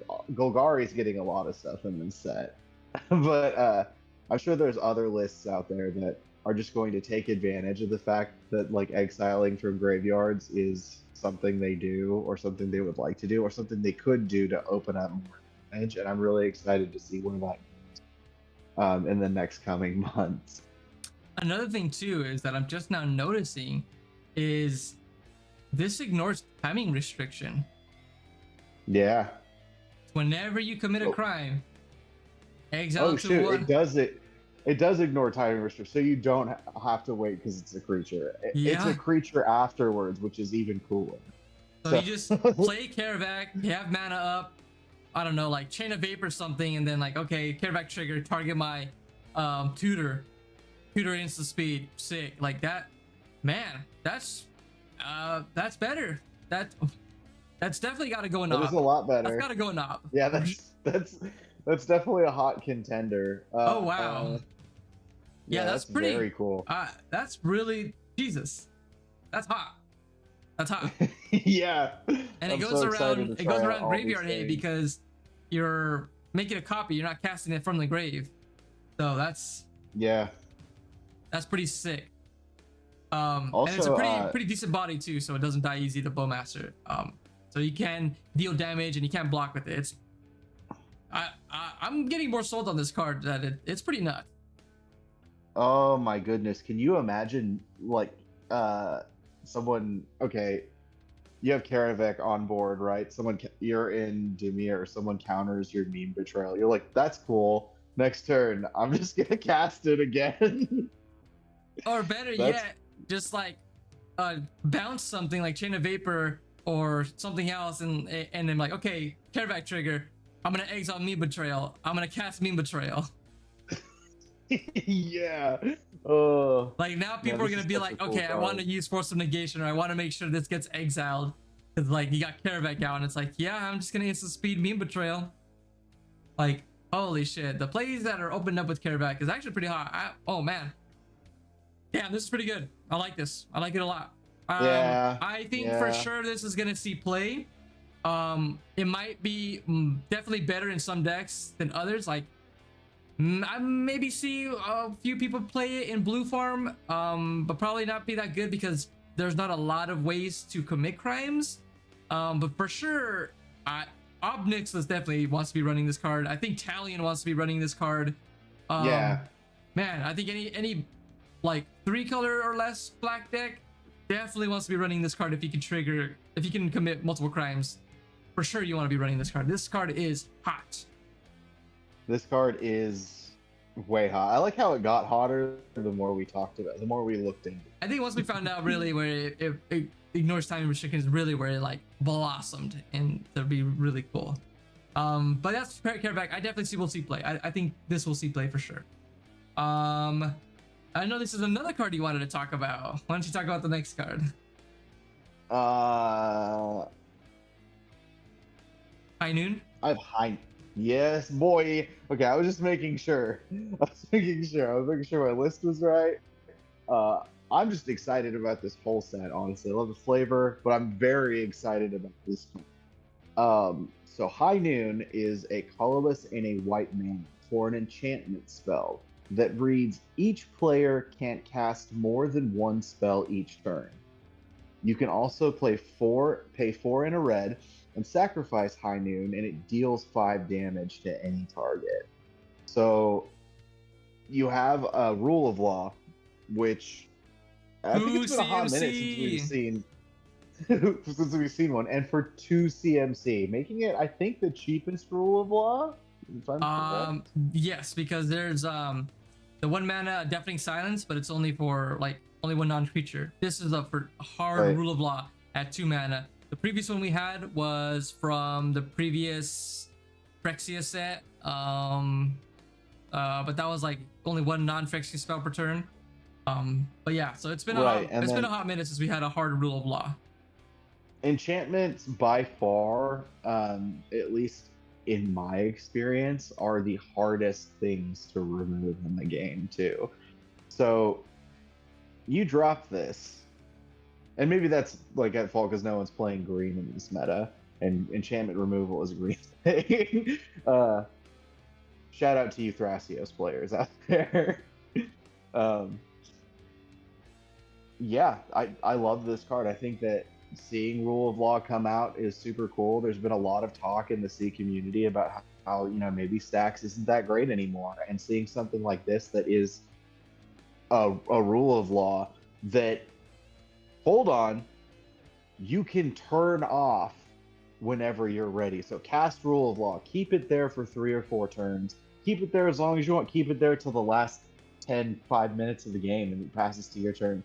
Great. On my opponent's end step, I'm going to pay 6. I'm going to pop your Crom, and then, sorry, deals 5. Deals 5, sorry. I'm going to pay 5, and it deals 5. I'm going to pop your Crom. I'm going to pop whatever's going on, whatever is the opposition here, because 5 is a lot. That gets rid of Ob Nixilis in its base form. That gets rid of Talion. That gets rid of Timna. That gets rid of Crom. That gets rid of Sisay. Like, you can go through the list. 5 pretty much does it. If you're at a table with Tivit, I'm sorry, but like, and Tivit at that point it doesn't matter, bro. You're gonna pay, like, if it did 6 damage, you can pay 5, 6, 7, 8 mana to pop a Tivit. That's terrible. Like it. Yeah, yeah. But having an off switch on a Rule of Law is just so effing cool. It is just. Chef's kiss. It is just so good. I'm gonna disagree with you on how good this Rule Law is, because it's in Boros and it's not mono white. Oh, here's another thing that it's not mono white. It is in Boros, which is unfortunate, but that means that it can be ran in 5 color lists, right? What 5 color list is running this? No one's playing Kenrith Stacks, bro. That shit sucks. Someone out there is overjoyed for it, and I'm happy for you, Kenrith player. And you Winota players are gushing right now over this, and I'm happy for you. I don't even think Winota players are gonna run this. The 5 remaining, I don't like. You want it on a body. You don't want it on an enchantment.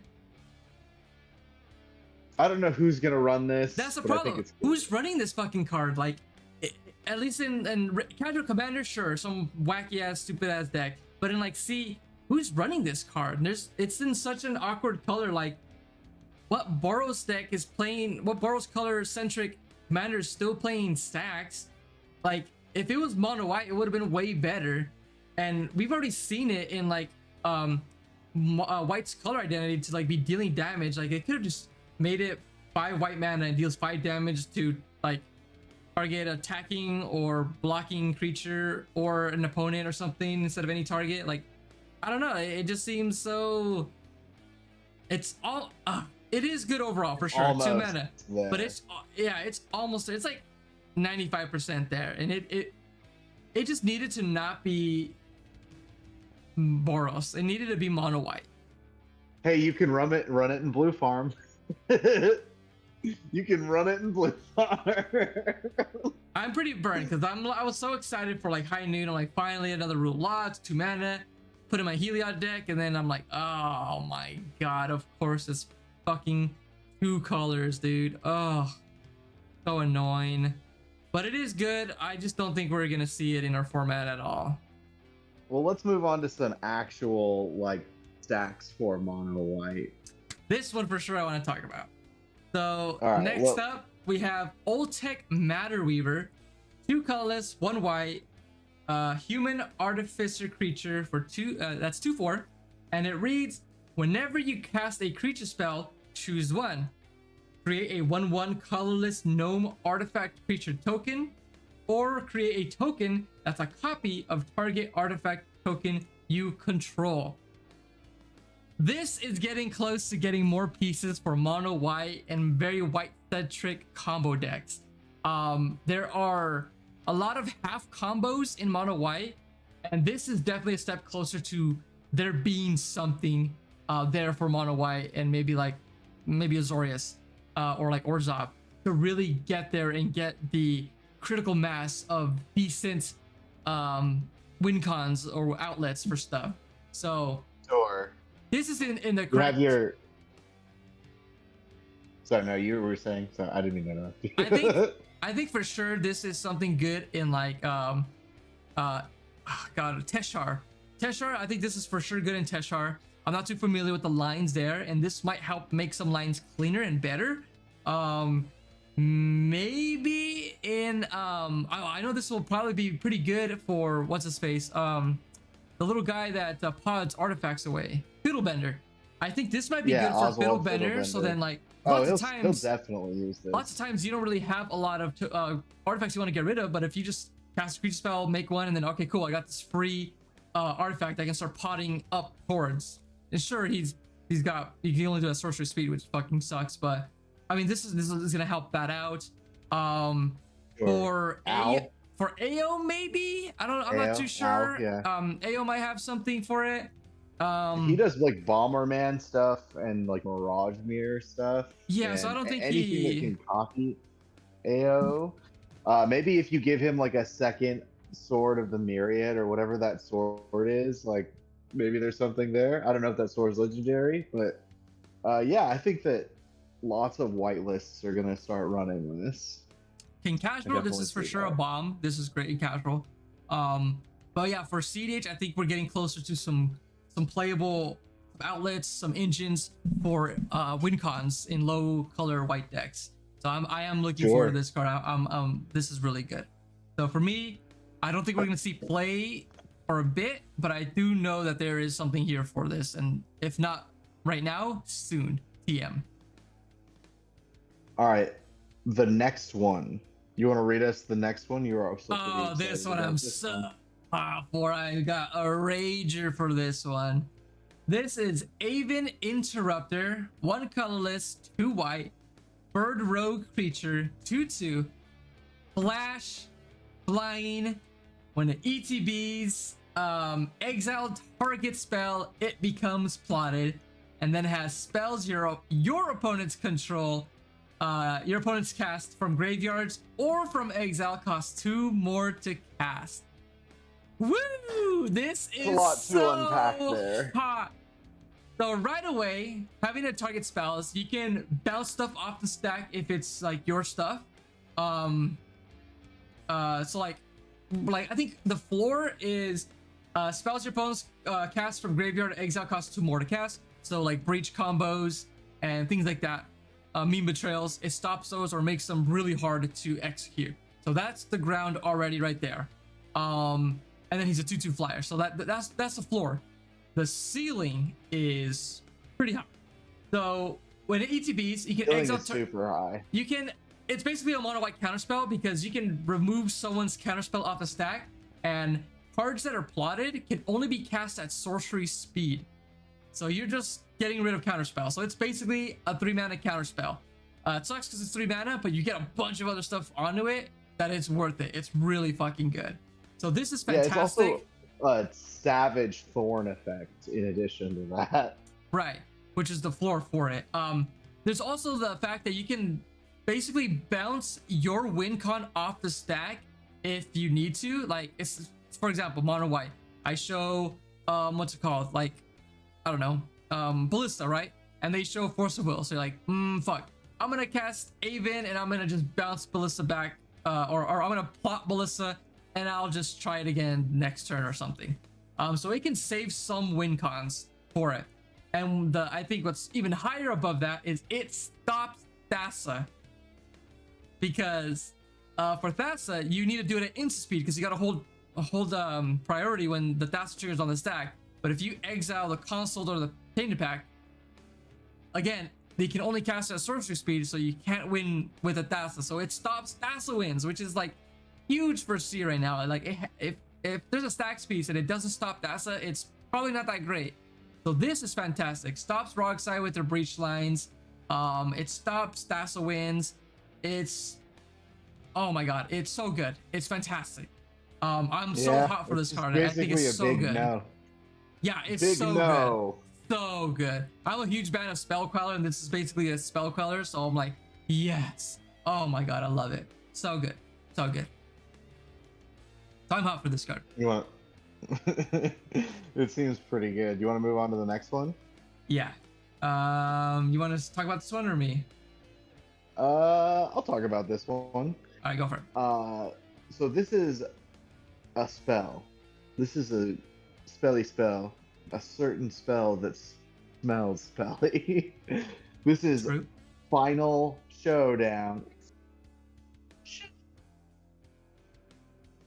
It's 1 white mana for an instant spell that has spree, which is a module effect or a module effect. You choose one or more additional costs and you get those. Choose one or more additional costs. So you can pay an additional 1. That's all creatures lose all abilities until end of turn. You can pay an additional 1. This is choose a creature you control. It gains indestructible until end of turn. And you can pay an additional 5, which is 3 colorless and 2 white to destroy all creatures. So this is a very interesting spell. Pretty much every time you cast it, you're going to be paying at least 2, right? If you pay 3, you're going to get 2 of the modes, and to get all of the modes would be 8, which is a little pricey. You'll probably never cast this as a board wipe unless you have absolutely nothing else to do, which you might. Maybe you're just super locked and you have some mana on board and you're like, F it, like I want everyone to be in the same position I am, in which case more power to you. But I think the coolest thing about this spell is that it's a dress down for 2 in white. Now, I'm going to stop you right there, brother. It is definitely not a dress down. Well, I mean, it doesn't draw you a card, but how is it different than dress down? It doesn't stop Dockside, and it doesn't stop Thassa. All creatures lose all abilities until end of turn? Right, and they have to be on the battlefield to lose them. But if they're on the battlefield, the trigger is already on the stack. Okay, I see what you're saying. So this isn't as good as that. But I'm sure this is good in other places. This is good in other places. For that reason, I don't think we're going to see this card in C. There's just better spells in white, in low color white for this. I don't think this is going to be played. I don't think. It's cute, but that's all it is. Like, the fact that it doesn't stop Thassa or Dockside is huge. Like, that's the big thing. The big thing to battle right now in C, and it doesn't battle those. So it's the hill that many things die on, unfortunately. Yeah, like you can't turn off a Ground Abolisher. They're like, oh, cast a Ground Abolisher. Like, well, this spell is useless because once the Ground Abolisher hits, I can't cast it. So it's just not good. Never mind. I changed my mind. It's cool. Like, it's got some decent stuff on it, but definitely not for C, unfortunately. No, if it was an enchantment, unfortunately, then it's real. Then if it was an enchantment, it would have been better. Enchantment with flash, that would have been fucking hot. That would have been worth something. But yeah, unfortunately. So close and so far away. Yeah, so. Want to move on to the next one? Yeah, unfortunately. So close. The final showdown is a final shit show. So unfortunate. Do you want to talk about this one or me? I'll talk about this one. You talk about the next few. Okay, go for it. This is Insatiable Avarice. It is a single black. So kind of the same thing we just looked at in the white. For a sorcery speed spell that reads free, choose 1 or more additional costs. You can pay an additional 2 to search your library for a card, then shuffle and put that card on top. You can pay an additional 2 black for target player draws 3 cards and loses 3 life. Yep. I have a question. Can you only choose the modes once? Yes. Okay. Yeah, you can't target yourself multiple times. It's just you can pick both modes or you pick only one mode. But you cannot pick the mode more than once, as far as I'm aware. Yeah. Yeah. It says 1 or more additional costs. Yeah. It does say or more. Right, because there's more than one additional cost to be paid. But I don't think you can choose the same mode twice. I'm almost positive you're right, but I will look up the ruling in a few weeks when the judges realize that idiots like me need to have this clarified. And if they don't, boy oh boy. But either way, so this is a tutor for 3 mana. and you know, card draw and a tutor for 5 in black, which isn't the worst thing in the world. Another tutor is always good. Having one in 3 is good, which means better than Diabolical Tutor, right? That's the one that's 4 mana or 5 mana that people used to play. Diabolical Tutor is 4 mana, but it puts it into your hand. This one puts it on top of your library. Yeah, maybe that isn't as good. But if you choose both modes and pay 5, then you can draw that and additional card. Can you stack them in the way that you want? They'll resolve in the way that they're written. So you'll search the card first, put on top, and then you'll draw 3 and lose 3. Yeah, well, that's great. That's great. Mean, you can just. I'm sure you can do that for sure. And like when you're going for the win and you have a dock side out, sure. But yeah. I think most of the time it's just gonna be a 3 mana Imperial Seal. I don't think most times you'll be using the second mode. Maybe if you have like what's it called, Shieldred out to like do the last bit of damage to kill somebody, because that's 9 damage, I believe. Yeah. So you know, it's cool. It's fine. 3 mana Imperial Seal. I think it's great. I don't know if we'll see it in like blue farm, but in more like low color black decks, this is good. I'm sure they'll play it. Seems good. You want to move on to the next one? Why don't you take the reins for a little bit, partner? Okay. Next one up is Vraska joins up. 1 black, 1 green. Legendary enchantment. When Vraska joins up and TTBs, put a death touch counter on each creature you control. Whenever a legendary creature you control deals combat damage to a player, draw a card. So right away, it's a legendary enchantment. I believe it helps out Sisay.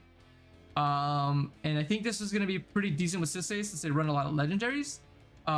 Whenever legendary creature you control deals combat damage to a player, you draw cards. They'll be drawing cards. Though I don't know if they really want to be drawing cards, because I think you want the cards in the deck to pull them out and then go through your loops. So right. That's the only deck I can think of that would benefit from the most of it. There is another deck that I know is going to benefit from this, which scares me, and I don't want to see any more of it, which is Tie-Am.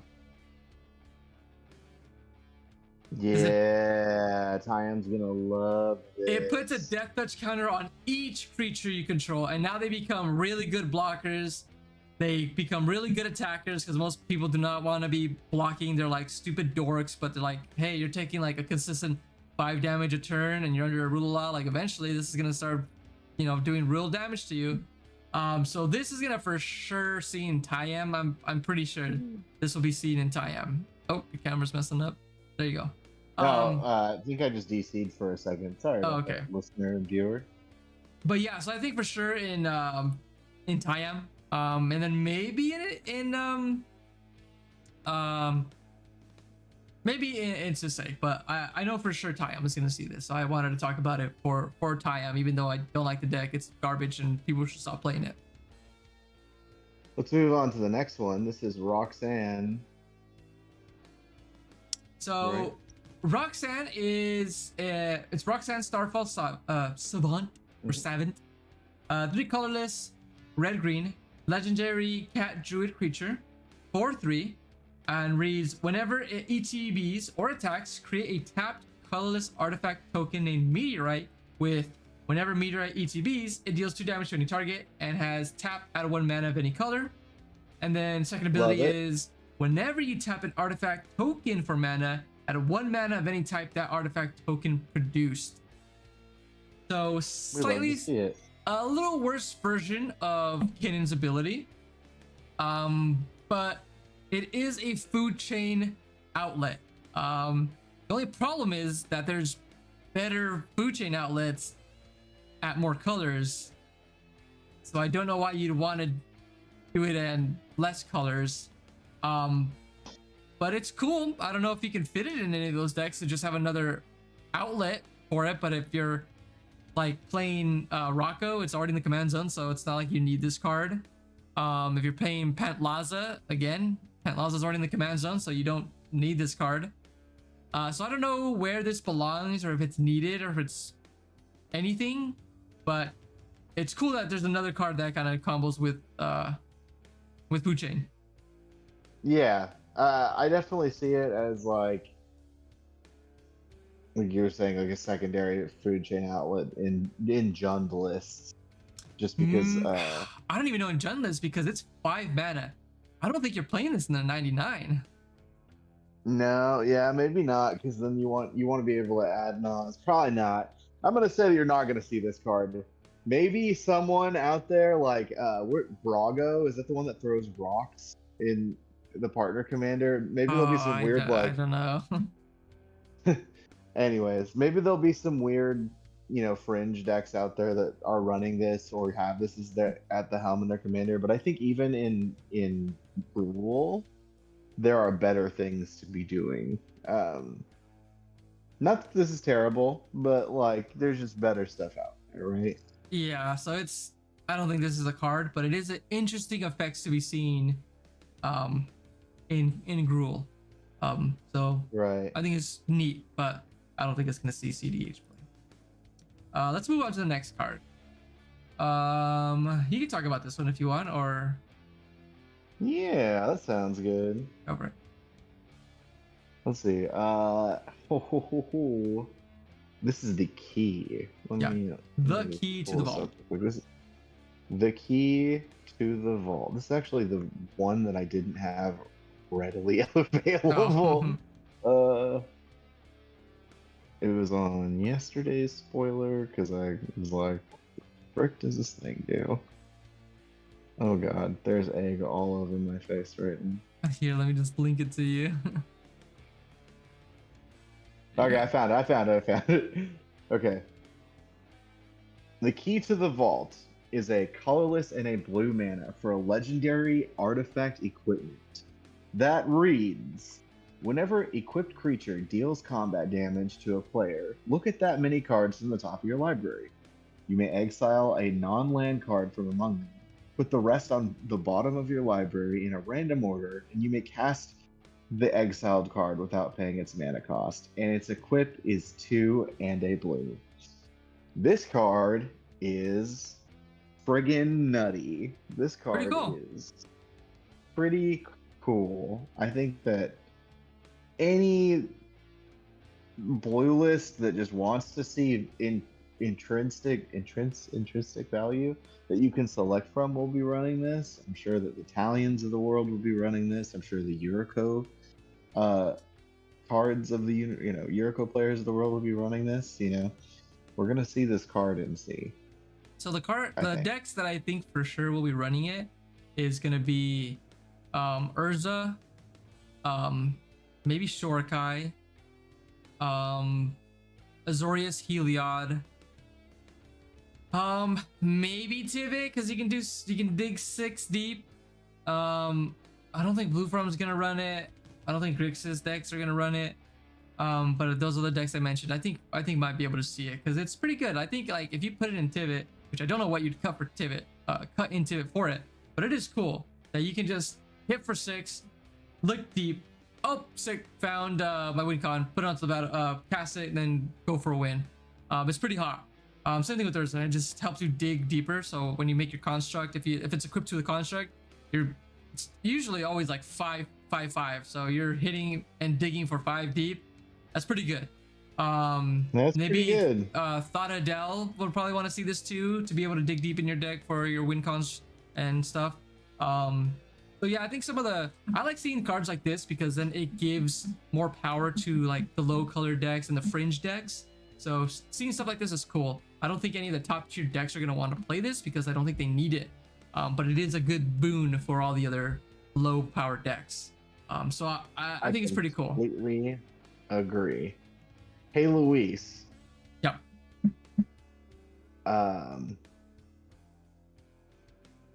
I'm gonna just send you a note that like this pause is at 10:27 for editing later. Do you think that we could maybe do a second recording continuing this later this week? Or would that be weird? Why do you gotta go? I don't have to go. I do have work at 4:30 in the morning. It's getting a little late. We only got 5 more cards left. 6 cards left. So I think we can run through them pretty fast. Sounds good. I sent you the note. It's at 10:27. If you edit the next 2 minutes. Yeah, it's fine. Okay, well, that's enough with that card. Let's move on to a card I want to talk about. Honest Redstein. Colorless. Hell yeah. Black green legendary creature human warlock 3/2. When Redstein ETBs, return target creature card from your graveyard to your hand, and creature spells you cast cost 1 less to cast. This is a cool effect in Golgari, and I think it's gonna help out some maybe food chain decks and some more decks in these colors.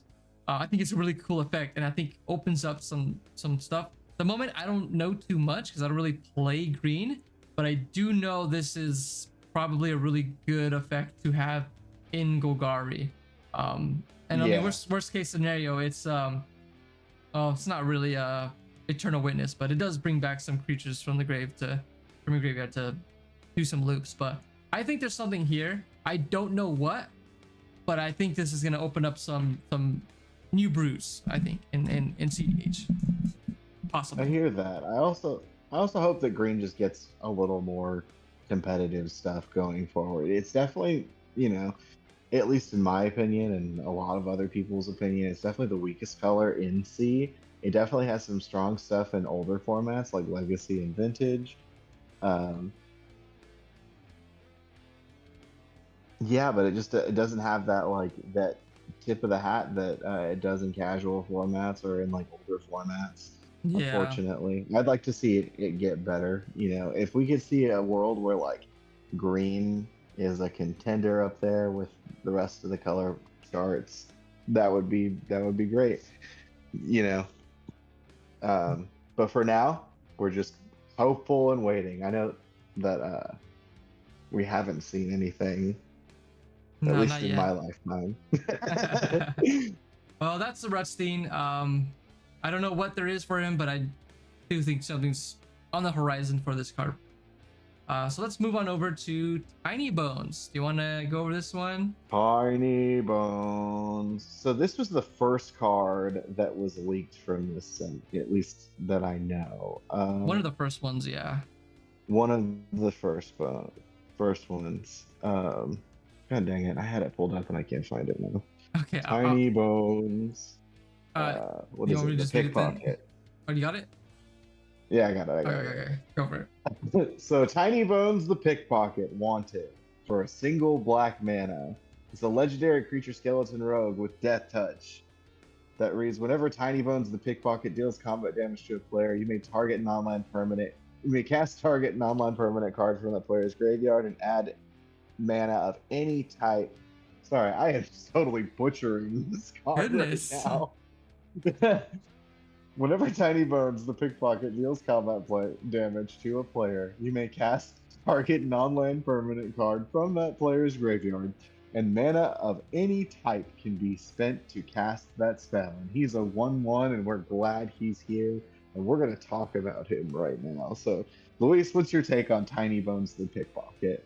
I was really hot on Tiny Bones until someone pointed out that it says permanent, and that's when I'm like, it's still good though. I think it's good. Maybe we'll see it in like Timna Malcolm or some Timna X-Death, like Timna Jessica maybe, because this still has some value. You can do some stuff. It can take like a Lotus Petal. It can take a breach from a failed breach attempt to dress down. There's still a good amount of like permanents that kind of die pretty often in the format that you could probably get, especially if someone like board wipes like a Culling Ritual, take a rock or something. There's always something they could take, a fish, like that's like I think up there in the ceiling, like a fish and a breach to take that. I think it's really good.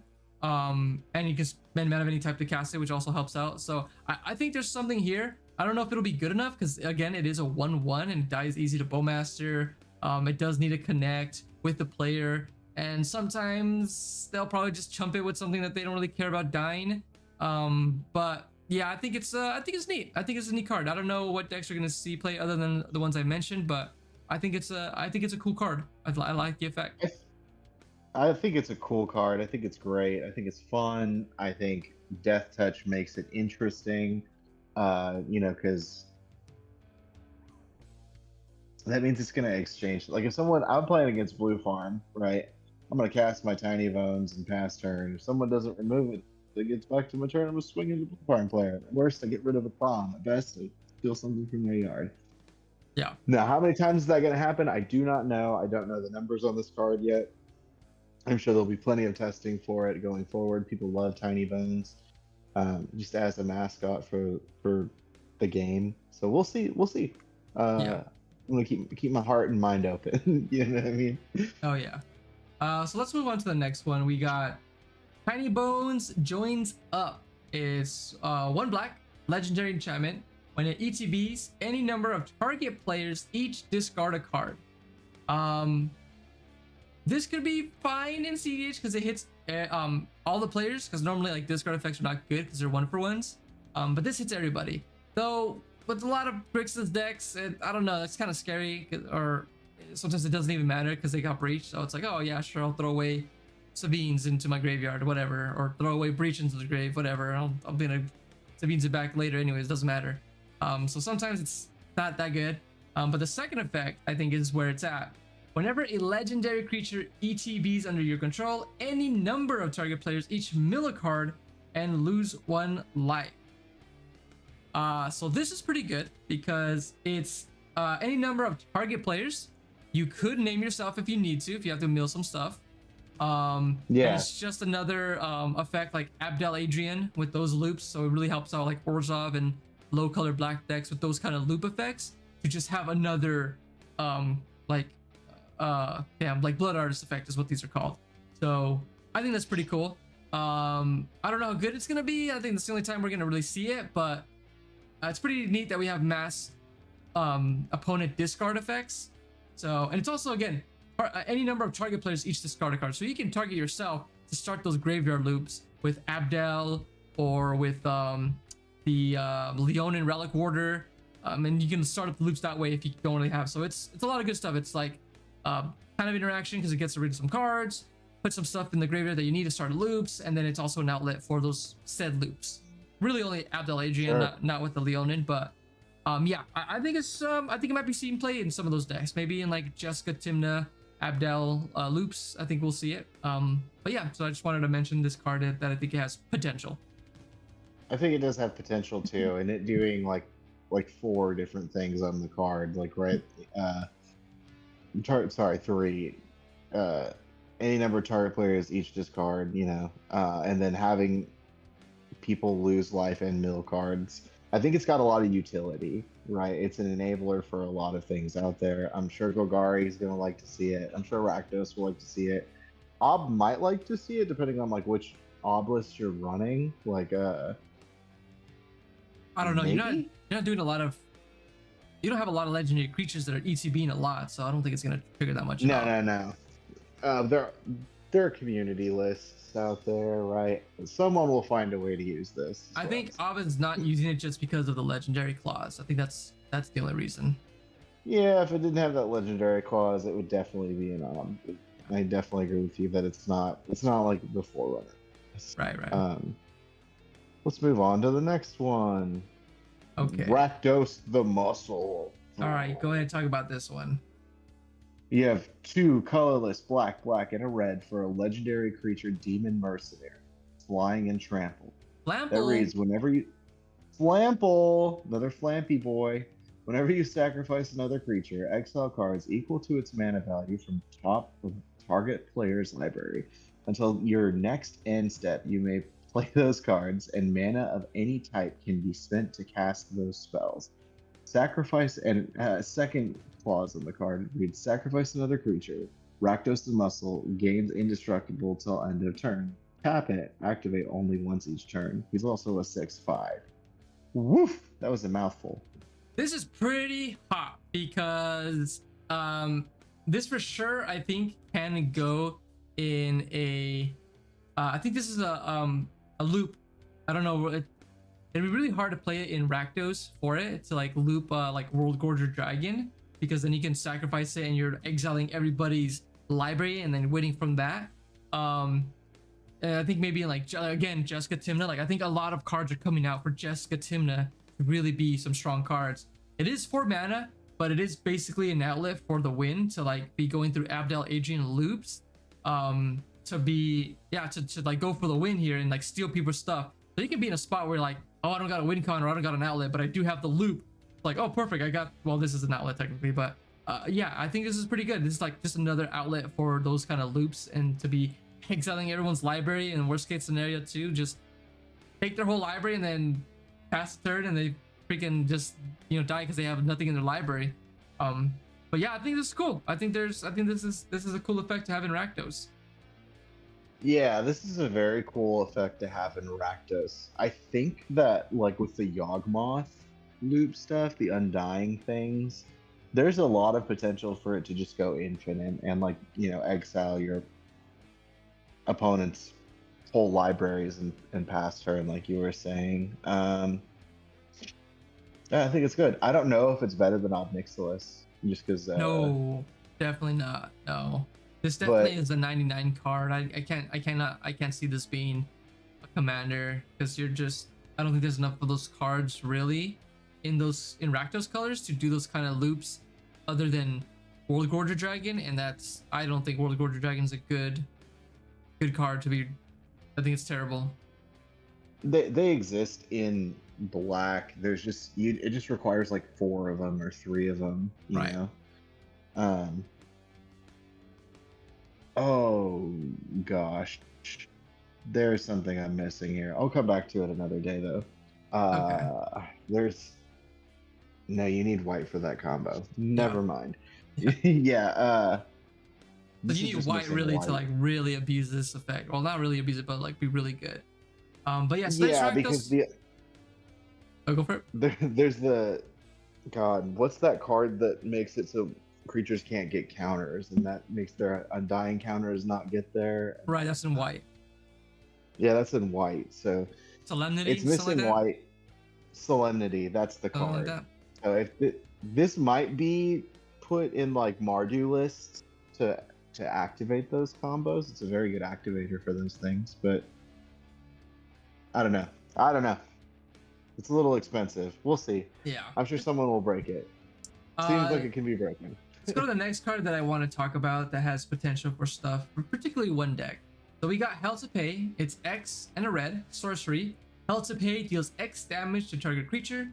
Create a number of tapped treasure tokens equal to the amount of excess damage dealt to that creature this way.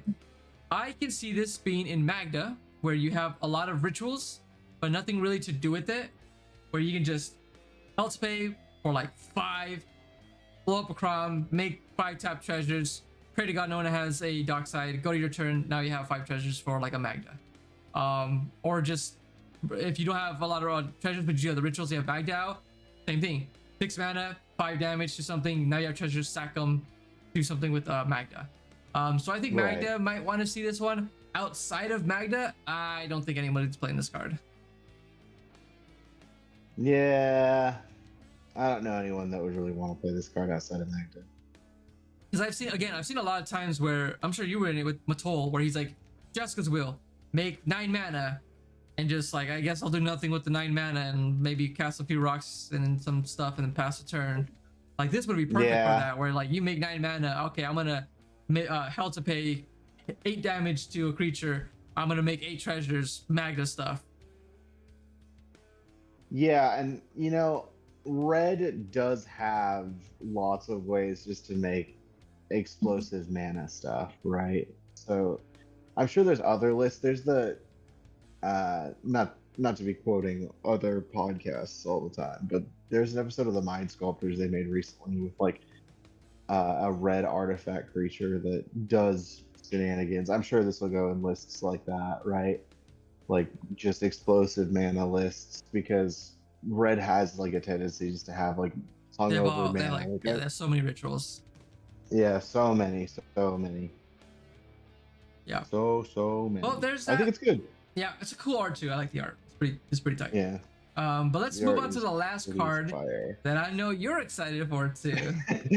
I am actually the most excited about this card because go for read it. It's just fire, literally. So this is Mage Bane Lizard.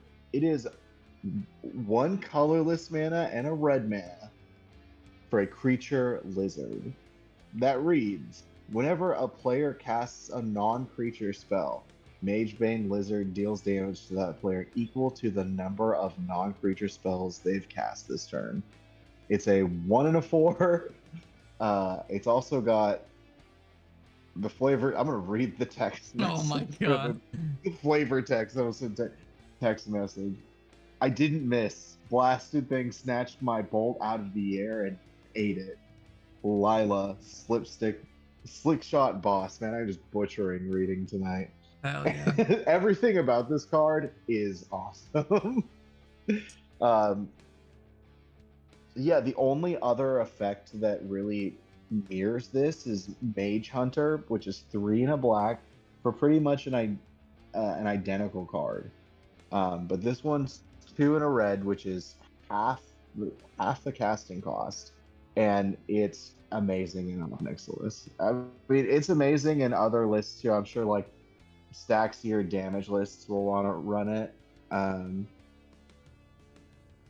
Yeah, it's just super good. It shuts off Krark Sakashima stuff. It shuts off Izzet stuff that like when they try to storm off, you say no. Well, not really with the Krark Saka because they make copies. They don't cast them.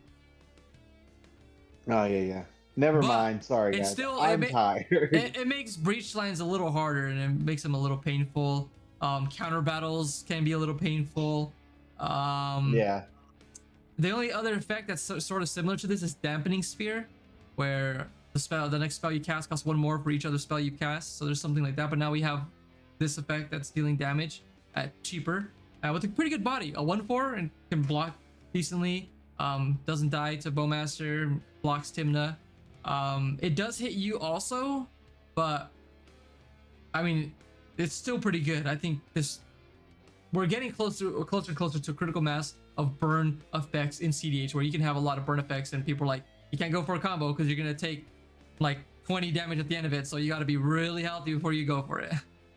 That's the dream, man. That is just like, I want that so bad. We're almost there. I want a Jun commander or a Grixis commander that just is like pure burn, where it's just we're almost there. Look, we're getting close to what you want. It's right here. This is it. I mean, I love Ob because he's like value from burn, which is pretty cool. It's like, it's a dream. But if we're getting so close and I can taste it, I can taste it.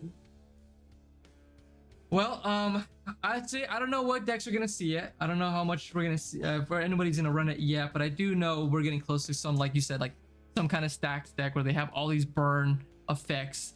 At some point we're gonna see this, so for sure. Yeah. It's gonna be funny and exciting to see that deck pop up. Can't wait. But until that day, we're gonna be over here on Ob. I also ordered Italian. That's in the mail. Nice. It's good. So. It's good. Italian's hella good. Super fun. Yeah. Super fun. Any closing thoughts, my friend? So far, other than the Aven card, it's kind of mid. The set's kind of mid. Definitely better, like you said, than the other past 2 sets. Like Fallout was like nothing. Call of Matter was... I didn't even count Fallout because I don't acknowledge it. Call of Matter was, I think, just Delny. Yeah. Hot garbage. It was a bunch of hot garbage. Yeah, which is good. I think I'm okay with having more sets with not a lot of cEDH staples, because it'd be best to like try out these cards, see what the meta's like, have a stable meta to really figure out stuff. So I would rather just have nothing enter the format for a few good amount of sets. Preferably like a year maybe, just to like really settle in with these decks and people try out brews and try the cards that have been out, try to find something. I agree. Yeah. Well, I think that's it. We're up at a 2-hour mark. Pretty good. Yeah, geez Louise. Go ahead and close this out. Well, guys, thanks for listening tonight. We're Crypt Choir. I'm Wizardly Dill. That's Dixie Enormous, aka the Aesthetic DM. You can hit us up on social media platforms. Please like, click, and subscribe, or follow us. I don't know what format you're listening to this. Ring that bell.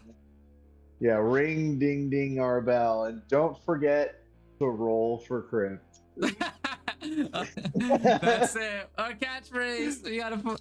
Oh my god. All right, guys. We'll see you guys. Have a good night. Good night, guys.